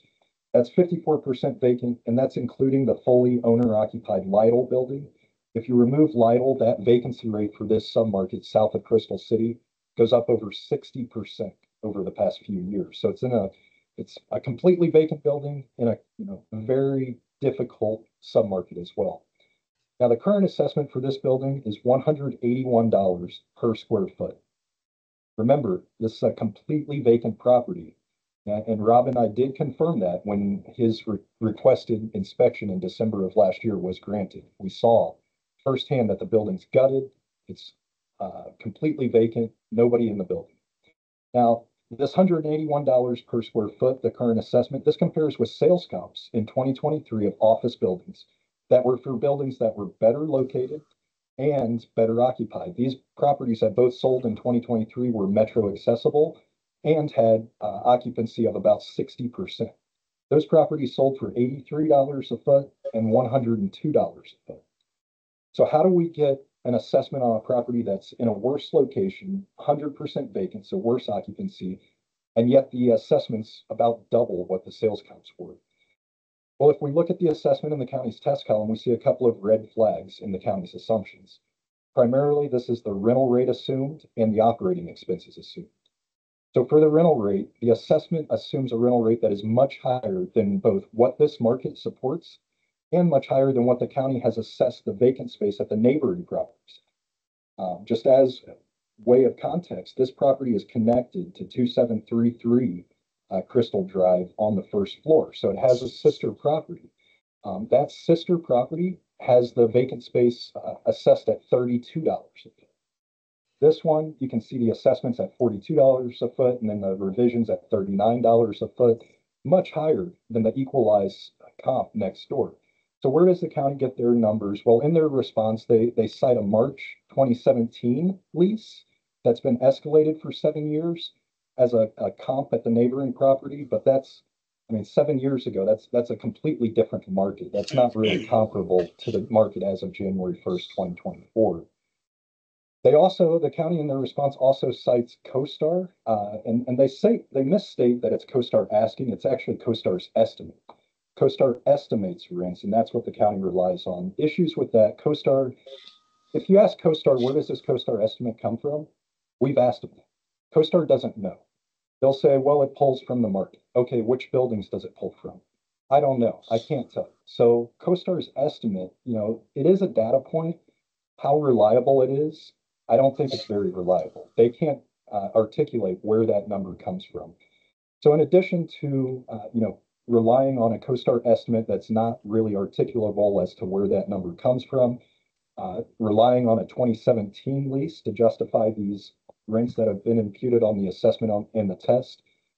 It also ignores the uniformity that the sister buildings assessed at $32 a foot for their vacant space. Now, the market also supports that $32 a foot rate. We provided the county with 2 2023 lease comps that occurred in this submarket south of Crystal City. These leases were at 3550 South Clark Street, just down the block from the subject. 2 new leases began in 2023. Those were at a weighted average rental rate of just $29.39 per square foot. So we have new 2023 leases, less than 30 a foot. We have the assessment comp at the sister building at $32 a foot. How does the test get to $39 a foot? It's by relying on a 2017 lease and by relying on a CoStar estimate. Those data points are not really, they shouldn't be given any weight, really. A 2017 lease that's been escalated for 7 years and a CoStar estimate that we don't know where it really comes from. Looking at actual leases in the submarket supports a rate of less than $30 a foot. Looking at the equalized assessment on the sister building is $32 a foot.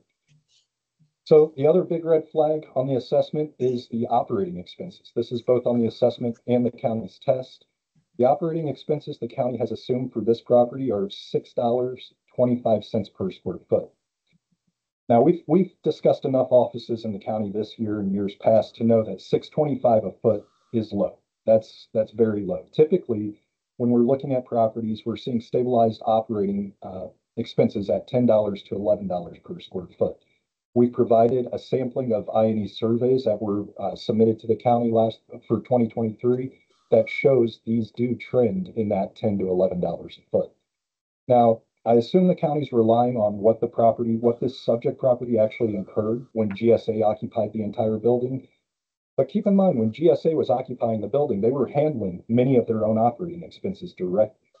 So those operating expenses that were reported in 2020, 2021, when GSA was occupying the building, are not reflective of what a market tenant will pay, will incur. Because GSA was, for instance, janitorial, $2 or $3 a foot. They were paying those directly. So that historical operating expenses are not reflective of what a market rate would be. Now, again, even looking at uniformity, looking at the sister property next door, the assessor used $8.50 per square foot for that property. So, we have conjoined buildings. One of them is using $32 a foot for rent. This one's using $39 a foot. The one next door is using $8.50 a foot in expenses. This one's using $6.25. So there's a bit of a discrepancy there.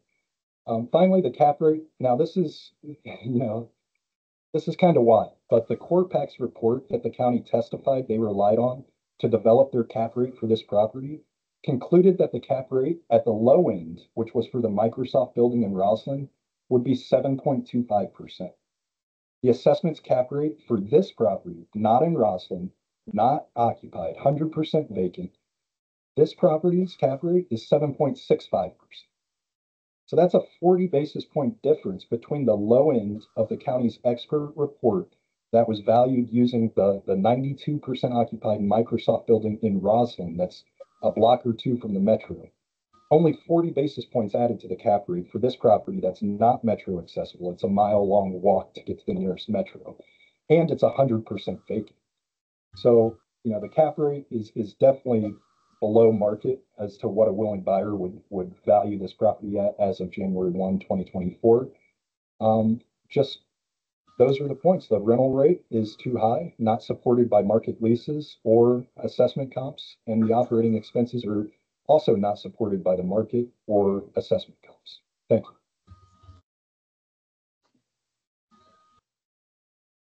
Thank you.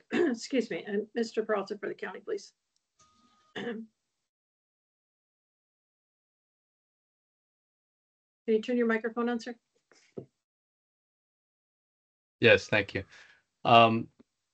As the appellant stated, we did inspect the property in December of last year, and it was completely gutted. The vacancy in the property is not a function of the market. Rather, the owner took this property offline to do renovations. Now, keep in mind, this building was already built in 2006. Now, so separate from the sister property, this original 2006, this property, as mentioned by the appellant, was completely gutted. And you'll see in the attachments that I provided with CoStar that, they included, there's a new rooftop amenity lounge, 8th floor spec suite, 4th floor terrace, hospitality inspired lobby delivered in 2023. So for the past few years, this property was taken offline to do this modernized renovation. I don't have the exact figure as far as what was spent on the property. I do see that they ingested in 2023 7.4 million in capital improvements. I expect that number to be higher, just because I did take a look at some of the permits that were on the property, and there were still renovations being made in 2024 as well. So this 100% vacancy in the property, again, is not market induced, but rather because they chose to renovate an already modern building to, I guess, to drive up the rents and make it more amenitized.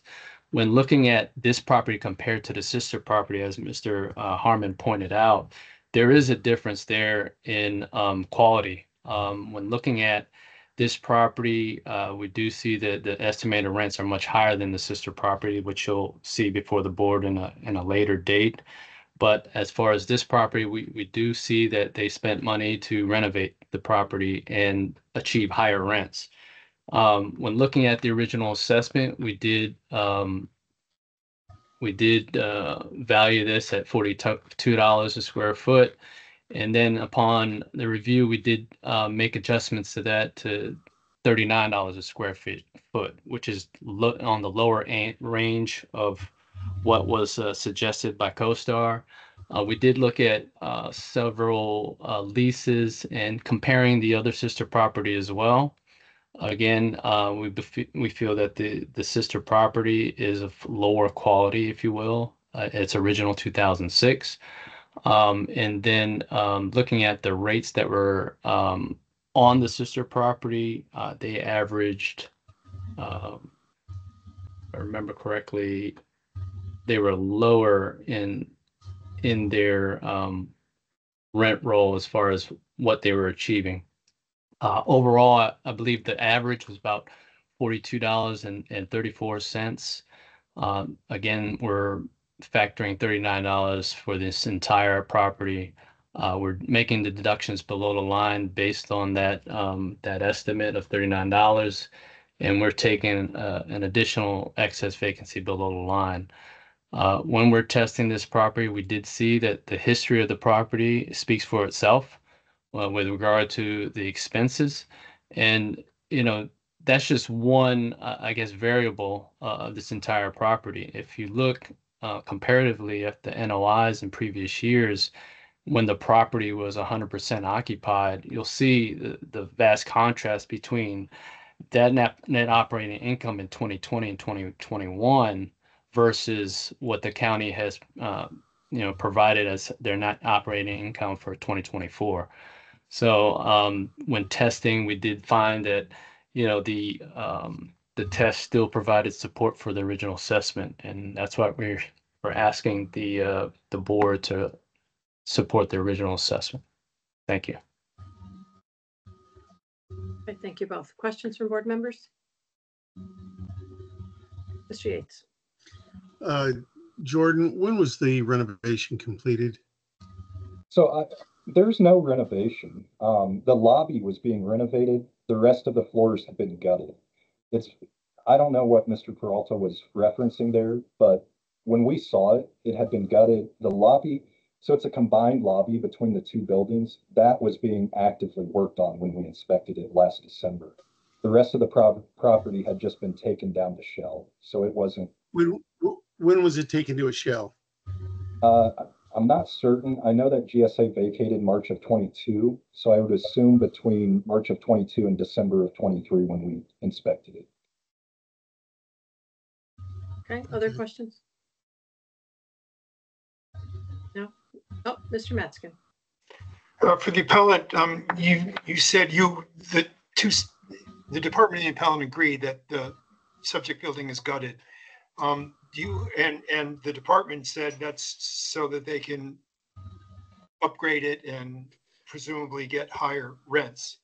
I didn't hear you say, and you don't have to if you don't have an opinion, why you think they've gutted it. What's going on there? So I vehemently disagree with Mr. Peralta's statement that it was taken offline. That is not the case. Space has been advertised for lease since the beginning of 2019. So the owner knew GSA was vacating at the end of their lease in March of 22, started advertising at the beginning of 2019. GSA left, and so the owner has a completely vacant building, with very few leasing prospects. We spoke to the owner about tours and everything, and they said there's really no appetite for it. So they're stuck with this completely vacant, former built out for GSA space. They just said, we've got to do something. Let's gut it. Let's take it down to shell so that, we can try to pitch it as a full building possibility. But that's it's been advertised since 2019, so it wasn't taken offline. Thanks. Okay, any other questions? No, Mr. Peralta, if you take a minute to wrap up then, sir. Yes, thank you. Just speaking on that last comment Mr. Harmon made regarding there's no appetite for a building of this nature. This is an approved building. I spoke to what CoStar had mentioned, the different amenities that were provided or built for this property. Speaking on the sister property, that property wasn't renovated, 2006 original, and it's 26% vacant and achieving rents in the $40, per square foot range. So to compare the two, this property is better. It's been renovated, and the likelihood of it renting for more is justified. So I ask that the board take that into consideration and support the original assessment. Thank you. Okay, thank you. And Mr. Harmon, if you take a minute to wrap up, sir. Yes, thank you. So we're focusing again on the vacant office rental rate. Yes, the county assumes based on a CoStar estimate that, again, CoStar doesn't know where that number comes from. If we look at the assessment comp on the sister property, they're the same condition. We inspected them both the same day. This property is gutted. The sister property is similar condition. That assessment's at $32 a foot. We have lease comps we provided to the county from a property just a block away down the street that are less than $30 a foot. Now, if you want to look back at what GSA was paying, in 2020, they were paying $28.34 a foot. 2021, it was $25.55 a foot. So, I mean, it's never reached this high 30s rate. We spoke to the owner about tours that he's been given to prospective tenants. There's no appetite for rents in anywhere near that. Expenses, also the focus of the appeal. County assumes $625. That's just wildly lower than anything we've seen across the market. Thank you. Okay, thank you both. Okay, it's just among the board. For folks. Mr. Penaranda? Oh, hi. Yes. Again, same as the previous case, I'm okay with the revised assessment. I think Mr. Peralta did, the best he could. And using the rates that he's using, based on the average that they were on the previous leases, I guess. I'm okay with the revised assessment. I don't see any way that we can just make an adjustment based on other assumptions. Okay, well, the revised is higher, so you're okay with the original assessment? Oh, the original, I'm sorry. Okay, just want to confirm that. Okay. Anyone else? Mr. Mendez? Oh, I would agree with Mr. Penaranda. Looks like it's a 39% drop from last year, so that's quite a drop. I think I'd be okay with it. Mr. Yates? Do we want to consider the fact it's vacant, and we've given at least the 50 basis points on the vacant buildings or high vacancy? Right, well, on this, they have all the below the line. Yeah. I ran a test for that, and it came out to 52,441,000. But like Mary said, I think they took the deductions below the line, and from what it seems, I'm not sure what the deal is with releasing it up, but I don't think it's appropriate to take the bigger deduction. And we're comfortable with the estimated $42 a square foot for this space. I think Jordan made a good case on the rates. And when the county brings up the $40 in the other building, I don't know what the terms of that other building are or when that lease was signed. Right, but if I recall the testimony, I believe Mr. Peralta said that this building is in better condition I than the other thought they building. said were they the same and this one's gutted. I believe you said the sister building was in the original 2006 condition. Mhm. Right. Okay, Mr. Matzkin, you had your hand up? Yes, thanks. I'm following along on Mark's analysis on the test. I think probably the rent hasn't gone down as much as it ought to, but I can't really prove that. And it's gone down from the original. So that's certainly a step in a direction that I favor. But the building, it's true, nobody can move in next Monday because of its state, but it is available for lease and it's not leasing. And it really is, no kidding, 100% vacant. And GSA standard of build out, of course, is less than folks are going to generally pay in the private market. So I end up with Mark, and I hadn't finished the numbers, but I could about to. I would add 50 basis points onto the test. And number. do below the line. But we always have below the line and highly vacant properties by definition. Right, but they don't Right. always have the additional 50 basis points. Right. No, right. No, I understand that. And it's for extraordinary cases. And we talked about, well, if it's a building, just, and we No, have I examples. understand that. I'm asking you a question. Do you want to increase the cap rate by 50 basis points and take those below the line additions? I would. Sure. Okay. I Yes. would. Sure. I would. I don't know. It was 5-year empty vacant building. It's, Okay, do you have a number? I don't. Yeah, but I mean, you're looking at the test, you're looking at $39 a square foot with the below the line deductions. They're getting a bigger credit on the original assessment than it would have been. So, yeah. Yeah, I agree. And I believe it's only been vacant. I think GSA vacated in March 2022. So it's been Right. a little bit over 2 Yeah. years. Yeah, no, I'm okay with the original assessment. Yeah, I think I am as well. Mr. Lawson, where are you? I just think it wanna ought to give you be a number. reduced. I'm I sorry, think, Mr. Do we have a number? Wait, I'm sorry, Mr. Lawson, where everybody's talking over each other and it's echoing. Mr. So- Lawson, where are you? Yes, ma'am. Johnny, you had mentioned a figure. I actually did a higher cap reduction, but you did the 0.5 cap reduction. Where'd you end up, Johnny? Yeah, I got a 52,441,291. But I think that's an appropriate figure. Johnny, Right, what and did this- you get for the what would it be? Indicated total value, row 21, capping out. You used the test, right? With 50 basis. no, I used the original assessment. Oh, that's why we have a difference. Okay. Oh, Okay, Shot Mr. of Yates, what do you 54 have for a million. number? I changed the test. Mr. Metzger, I'm sorry, can you wait Oh. till you're recognized? 'Cause I keep thought you talking called over me. Sorry. folks. Okay, Mr. Yates, what's your final number? I did not run that based on that because I was looking at income also. All right, I don't have Mr. one. Metzger, what is your number? It's $54,092,000.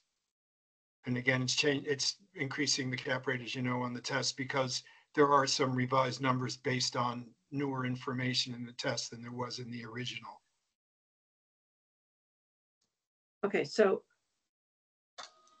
we got a 54, a 52 in the original assessment. So, okay, so we've got Ken on the 54. Jose, you're on the original? Yes, I'm okay with the original. I'm on the original. Johnny, where are you? I'm okay with the original, 58. Okay, so regardless of where the other three are, it's going to tie, which will revert back to the county anyway. So I don't know whether at 54 or 52, but there's not enough votes for it. So you can either make a motion and it'll fail, or someone can make a motion to confirm the county.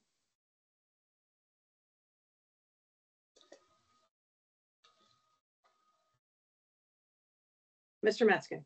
Okay, I'll help. I move that we reduce the valuation to $54,092,000 even. I'll second. Okay, we have a motion and a second by Mr. Lawson. All in favor? And opposed? Okay, so it's 3-3, and that's without Mr. Penaranda, myself, and Mr. Mendez. So it reverts back to the county. So the county's original assessment then of $58,908,600 is upheld.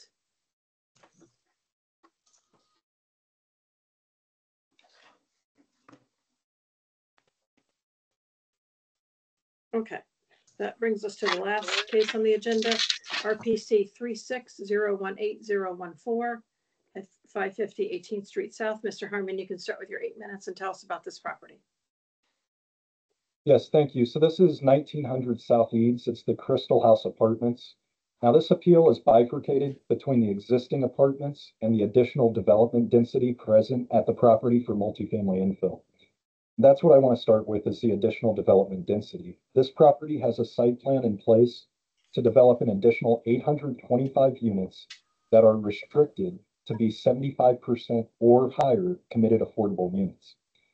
The county has assessed this site plan as if all of the additional density is at the market rate apartments for metro accessible apartments, which is $86,000 per potential unit. The county arrives at this number. This is a sales comparison approach to value. However, the county has not provided any sales to justify this rate. Under Virginia Code Section 58.1-3331, the county is required to provide a list of comparable sales used to determine the assessment. However, again, no such list was provided. It seems to be the case that no sales comps were provided because there aren't any sales comps that support a value of $86,000 per unit for multifamily development potential that has 75% minimum restricted to affordable housing.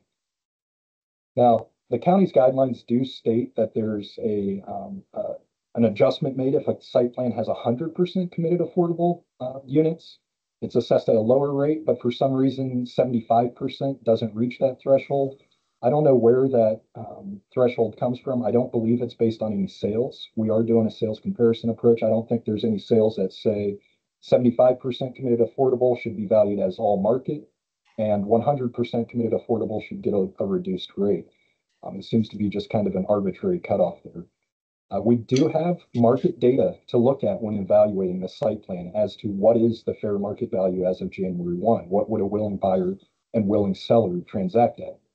Now, unfortunately, our arguments were not copied over in the county's response. So if you'd be so kind as to turn to page 90 of the appeal, you'll see our grounds regarding the value of this additional development density.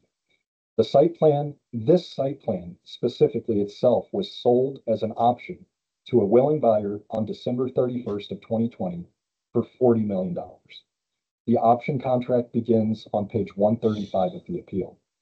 This option agreement essentially did two things. First, it paid the owner $40 million for the right to develop the site plan over the course of the next 80 years. So the option contract is valid for 80 years, and in exchange for the right to develop that, the buyer paid $40 million. This is essentially a sale of the site plan. The option, again, gives the buyer exclusive rights to develop for 80 years. The second thing the option contract did was restricted future site plan development to that minimum 75% affordable units. That's the purchase price took that into account. That's why it's at $40 million. They didn't value it as all market rate units. They valued it as 75% affordable units and came up with a fair market value of $40 million.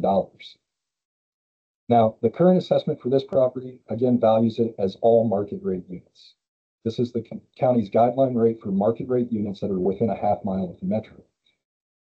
Now, that doesn't really make sense for committed affordable units because ostensibly the justification is you can get higher rents for market rate units that are within a half mile of a metro than you can if it's further than a half mile from the metro.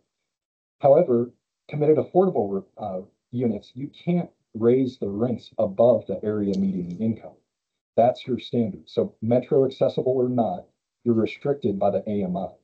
The AMI dictates how much rent you can get. If you're within a half mile of the metro, you can't charge more for restricted units than you can if it's outside of a half mile of the metro. So for that reason, there should be no metro adjustment applied to committed affordable units. Now, going back to the option contract, that contract valued the site plan again at $40 million. Our question is, what would a willing buyer pay a willing seller for this property as of January 1st? We know that one willing buyer paid $40 million for it at the end of 2020. The reality is that a willing buyer as of the first of this year would likely have paid much less than $40 million because the economics of a multifamily property that is so encumbered simply doesn't pencil. Now we can see this illustrated in two separate real-world transactions. First, the option for this site plan was valued at $40 million at the end of 2020 and has since been donated for zero consideration, zero value, twice. First, it went from the buyer, Acorn, to Arlington County. Then it was assigned a second time from Arlington County to a master developer. Now, when Arlington County issued a board report regarding this deal, both accepting assignment of the option and then assigning it, they mentioned in their board report that to make the project feasible, to make it pencil, get it off the ground, that they would have to donate the site plan to a developer and that they would have to provide additional financing to make the project feasible. This is on page 95 of the appeal. So the development rights for this site plan were sold for $40 million in late 2020 and have since been transferred twice for $0 because the economics of putting up a building as of January 1, 2024 with 75% income restricted units simply doesn't pencil. We can look to another example, a similar project that was recently completed at 4201 Fairfax Drive in Ballston. This is the new apartment buildings right across the street from the 7-Eleven that's above that church. This is a 144 unit apartment complex that is 100% committed affordable units. That project cost $95.7 million, improvements in land costs. That project required $60.3 million in subsidies and donations to make it feasible. That's essentially 71% of the total cost of the project had to be either donated or subsidized to make it pencil. This proves that projects with large percentages of committed affordable units simply are not worth the same amount as market rate units. That's how the assessments value this property, is if they're all market rate units. That's simply not the case. The economics simply do not work the same way.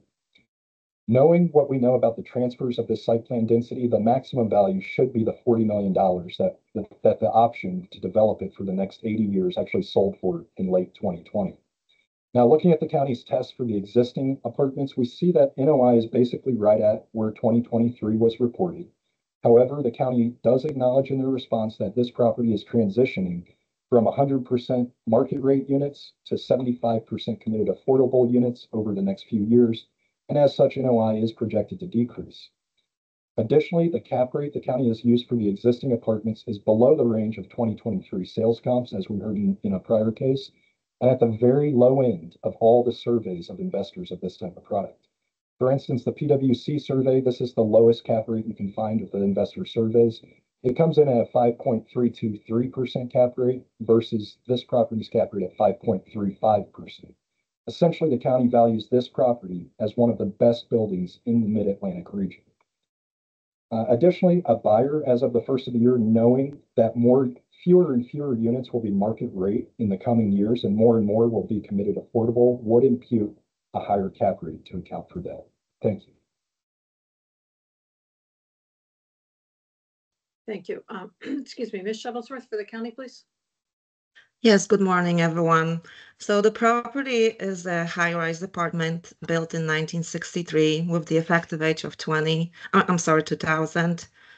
It has 125 existing residential units and over 8,200 square feet of retail space. In December 2019, the county board approved site plan 451, which in addition to the existing units allows for development of 820 new residential units and additional 800 square feet of retail space. 81 of the new residential units were conveyed to the county to satisfy the overall site's affordable housing goal The existing units are subject to a 99-year restrictive covenants. At least 75% of those units need to be converted to affordable by January 2026. As of January 1, 2024, majority of the units were still market units. To be exact, 448 units were market and 377 units were still committed affordable. We separated these units in columns F1 and F3. Next year, these numbers will be adjusted again. As of January 1, as of January 1, we projected for the retail $12 per square foot. We were provided the retail rent roll, which indicated the average rate per square foot of $20.23. And we applied $12, which is, we believe, well below the market. I also like to point out that our cumulative column for F4, which represents both market and affordable units plus retail, has net operating income of $14,755,109. If you look at the column E2, which represents the cumulative figure reported by the appellant, the 2023 NOI is slightly higher than our projected NOI. The appellants also did not separate the market units from the affordable units in the pro forma. We applied the same guidelines for this site plan as we did for any other site plan in Arlington. It was valued at $86,000 per unit, per residential unit, within half-mile radius from the closest metro station, and at $65 per square foot for the retail space. Thank you. I'm open for questions. Okay, thank you both. Questions from board members? Mr. Lawson. Yeah, Jordan. If you were to take the county's assessment and deduct the value for the low mod units that were erroneously applied, what's your bottom line figure? And say that again, please, Mr. Lawson. Deduct the affordable units. And what's your bottom line value? If you take the county's assessment and say, okay, no value for the affordable units, what's your bottom line? So do 75% of the affordable, reduce it by that is what you're asking. Uh-huh. So the current apartments are the test is 263,183,000, and I can find the 25% market units.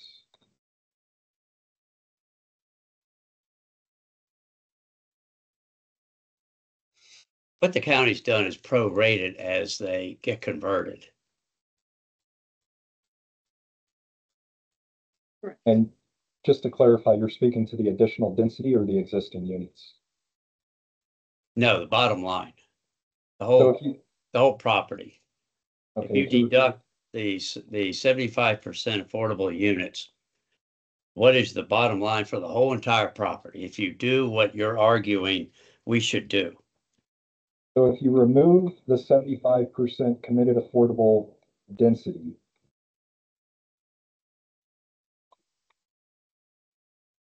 and leave the 25% at 86,000 a unit, the final value on the test column comes down to $279,114,800. Okay, thank you. Okay, any other questions, Mr. Matzkin? I have a question for the department. Please look at page 3 of 243. The second topic, the analysis, and then go down to the last bullet. It says, as the property is going through the are you there, Annetta? Yes, I'm reading through my analysis right now. I can just read what you wrote. As the property is going through a transition and converting the 825 units into CAF apartments. Well, sitting there right now, Crystal Towers is 825 units. About 60% is market and about 40, I'm rounding. Are you saying that, and that's also in the analysis, the very first bullet,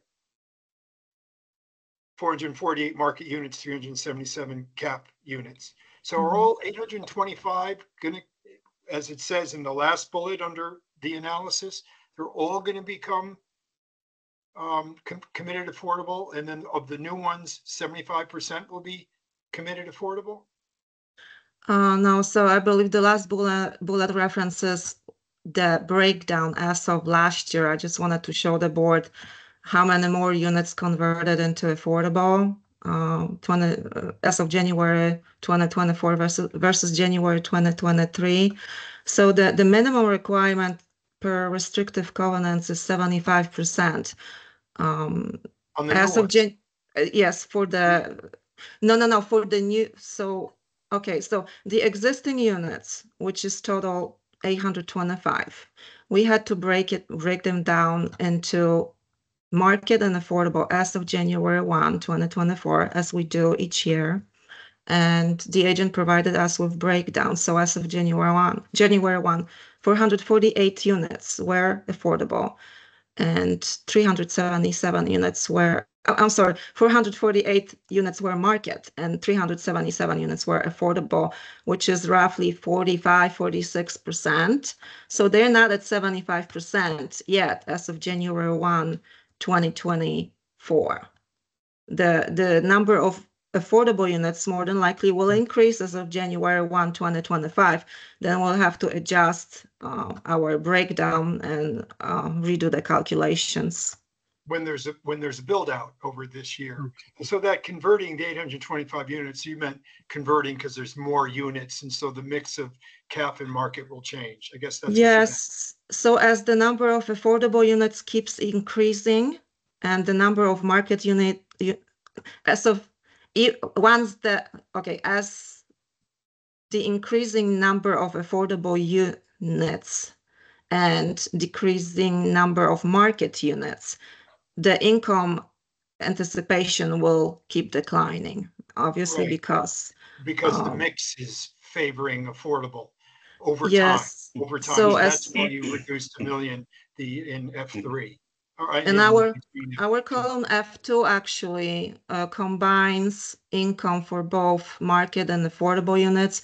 And as you can see, the potential rent for both market and units is actually lower than they reported for 2023, which makes sense because we now have more affordable units. So we probably can anticipate that the potential rent next year will go even lower. Thank you. Let me ask a follow-up question. The appellant mentioned, I want to make sure I understand how affordable units are priced. I know it's for people with families, people with income less than the average, but is the price, but the rent price, is that affected by a same percentage of the market rent in the building, in the area, or is it completely disconnected from all of that? How do you determine what you can charge for these CAF units? So this Barnes is bursting to answer the question. You want me to answer that, Madam Chairman? Sure. And I'll tell you why I'm asking, because the appellant said that affordable units shouldn't have anything to do with metro accessibility. It's based on income, Ken. Yeah, it's strictly based on income. Yeah. So next door neighbors have wildly different rents. One market rent, yeah, purely on income, nothing to do with anything else. I forget the percentage. A lot were at 50% of the average median income, and some were at 80%, I think. Yeah, but it's countywide, has nothing to do with the building or the market. So It seems that the appellant's case that the using the metro accessible cap rate for those 75% of those new units is not appropriate. That's what I was getting at. Okay. All right. That's discussion. Any other questions? Okay, Ms. Shuttlesworth, if you take a minute to wrap up. Okay, so again, why the existing units are subject to restrictive covenants, and 75% of them need to be converted from market to affordable by January 2026. As of January 2024, there were 448 market units and 377 affordable units. So it was, again, roughly about 45-46%, not 75%. We have separated market units from the affordable units. We applied the appropriate guidelines for both types. As the board can see, our projected apartment income in column F2 is declining, which makes sense, and I just explained why. The more units converted to affordable, the lower the potential rent should be anticipated. The board heard this case last year, and the county assessment was confirmed. I asked the board to confirm our reduced assessment of $326,959,500. Thank you. Okay, thank you. Mr. Harmon, if you take a minute to wrap up, sir. Yes, thank you. So again, it's existing apartments that are scheduled and currently moving towards 75% committed affordable. What impact that has, NOI is projected to decrease year over year as more of those convert to the restrictions on area median income. With that, a potential buyer would know that coming in. And so right now, the cap rate on the county's assessment is a blend of the existing market and the existing committed affordable. A buyer would probably use a cap rate that's reflective of the final unit mix. As for the additional development density, that's also restricted to 75% committed affordable. Many issues with that. It's currently assessed at market rate, metro accessible unit rates. Area median income, you have to go to the state to get any increases on that. They look at a broader area. They don't differentiate between metro and non-metro. And we've seen projects coming off the ground with this high of a percentage of committed affordable are really difficult to make it pencil. The one in Ballston, again, required 71% in subsidies and donations to make it feasible. Thank you. Okay, thank you both. All right, it's just among the board. Mr. Lawson. Yeah, I'll go ahead and share my thoughts. I think the affordable units are pretty much valueless. And I think if you're going to buy this project, I think what the county's done is not appropriate because you're not going to pay the value based on the rent being paid today.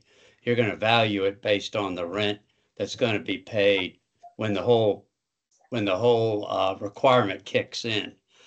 And so I think the value is what I asked Jordan, is the 279,114,800. I'll see if anyone agrees. Okay, I would say I disagree with your statement that the affordable units have no value. I do believe they have some value. You know, I guess what I'm kind of wrestling with, I wish I would have asked the question now. On other properties that have a site plan, we assess it based on the site plan, the value. And on this one, we're kind of phasing it in, going, oh, as they do the work, we're going to, you know, keep lowering it. Which I guess that to me doesn't seem equalized with other site plans and how we assess them.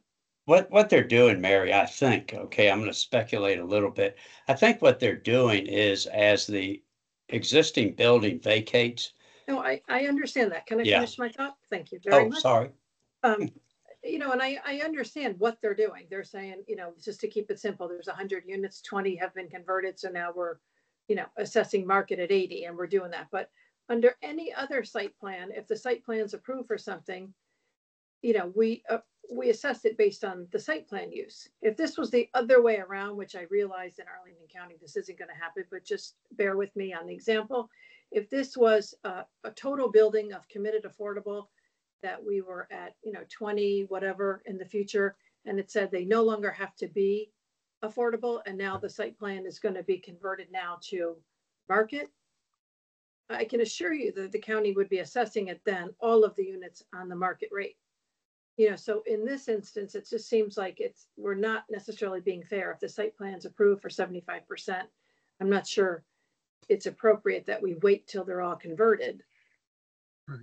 You know, that's what I'm struggling with. So I tend to lean a little bit towards, I'm not sure 100% to where the appellant is, but I'm sympathetic to the argument. So other folks? Mr. Metzgen? Yeah, I agree. I think when I read it, I said, why aren't we segregating this? The existing building is what it is. Do an I&E summary, and it comes out to some number. And the site plan is the site plan. The fact that they're intermixed and changing over time. We're at January 1st, 2024. We're not converting this to that, and in 2038 something else will happen. And I prefer to just get what we know. What I think the market, the 86,000, I think it was, is the market rate.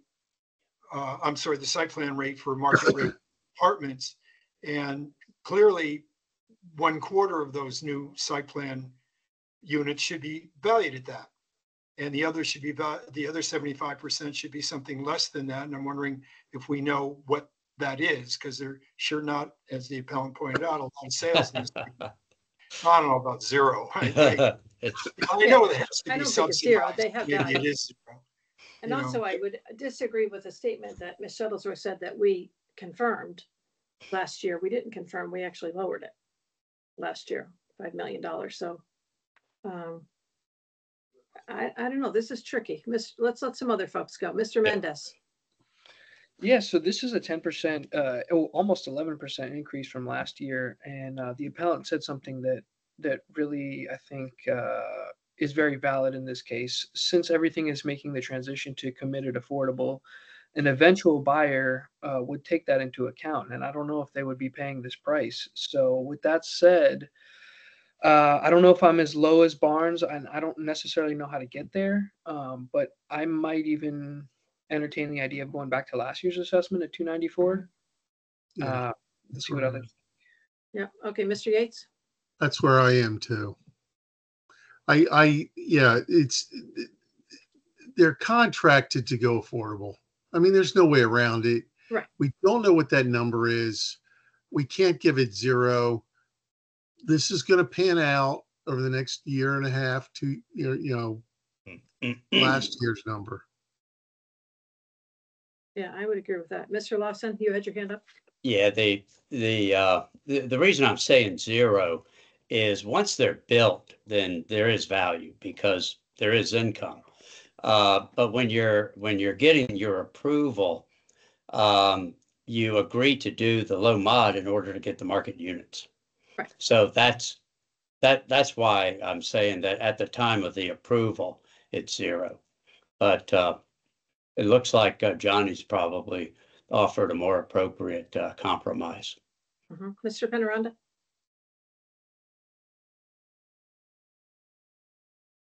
Yeah, I think that's a good, like Mr. Lawson said, I think that's using the word a good compromise because most of the time, we would see the whole thing as one specific site plan, and that's the way it is. That's the way it's going to be assessed. But this phase out thing, we haven't seen it before, so I'm okay with that.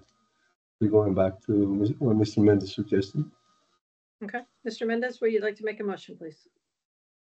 Sure, I'll move that we reduce the 2024 assessment to last year's number at $294,861,200. Okay, there's a motion on the table. Do I have a second? Second. Mr. Lawson is a second. All in favor? Aye. Opposed? Okay, it's unanimous, 6-0. The assessment's reduced to last year's number of $294,861,200. And that's based on 294 back million. to last year's assessment. Okay. Based on the site plan model. Okay, that completes the agenda. Any other business before the board? No? Okay, then we will stand adjourned here at 11:36 a.m. Reconvene tomorrow, Wednesday, October 23rd, in person for board members at 9 a.m. Thank you, everyone. Thank you all. Thank you. Thank you.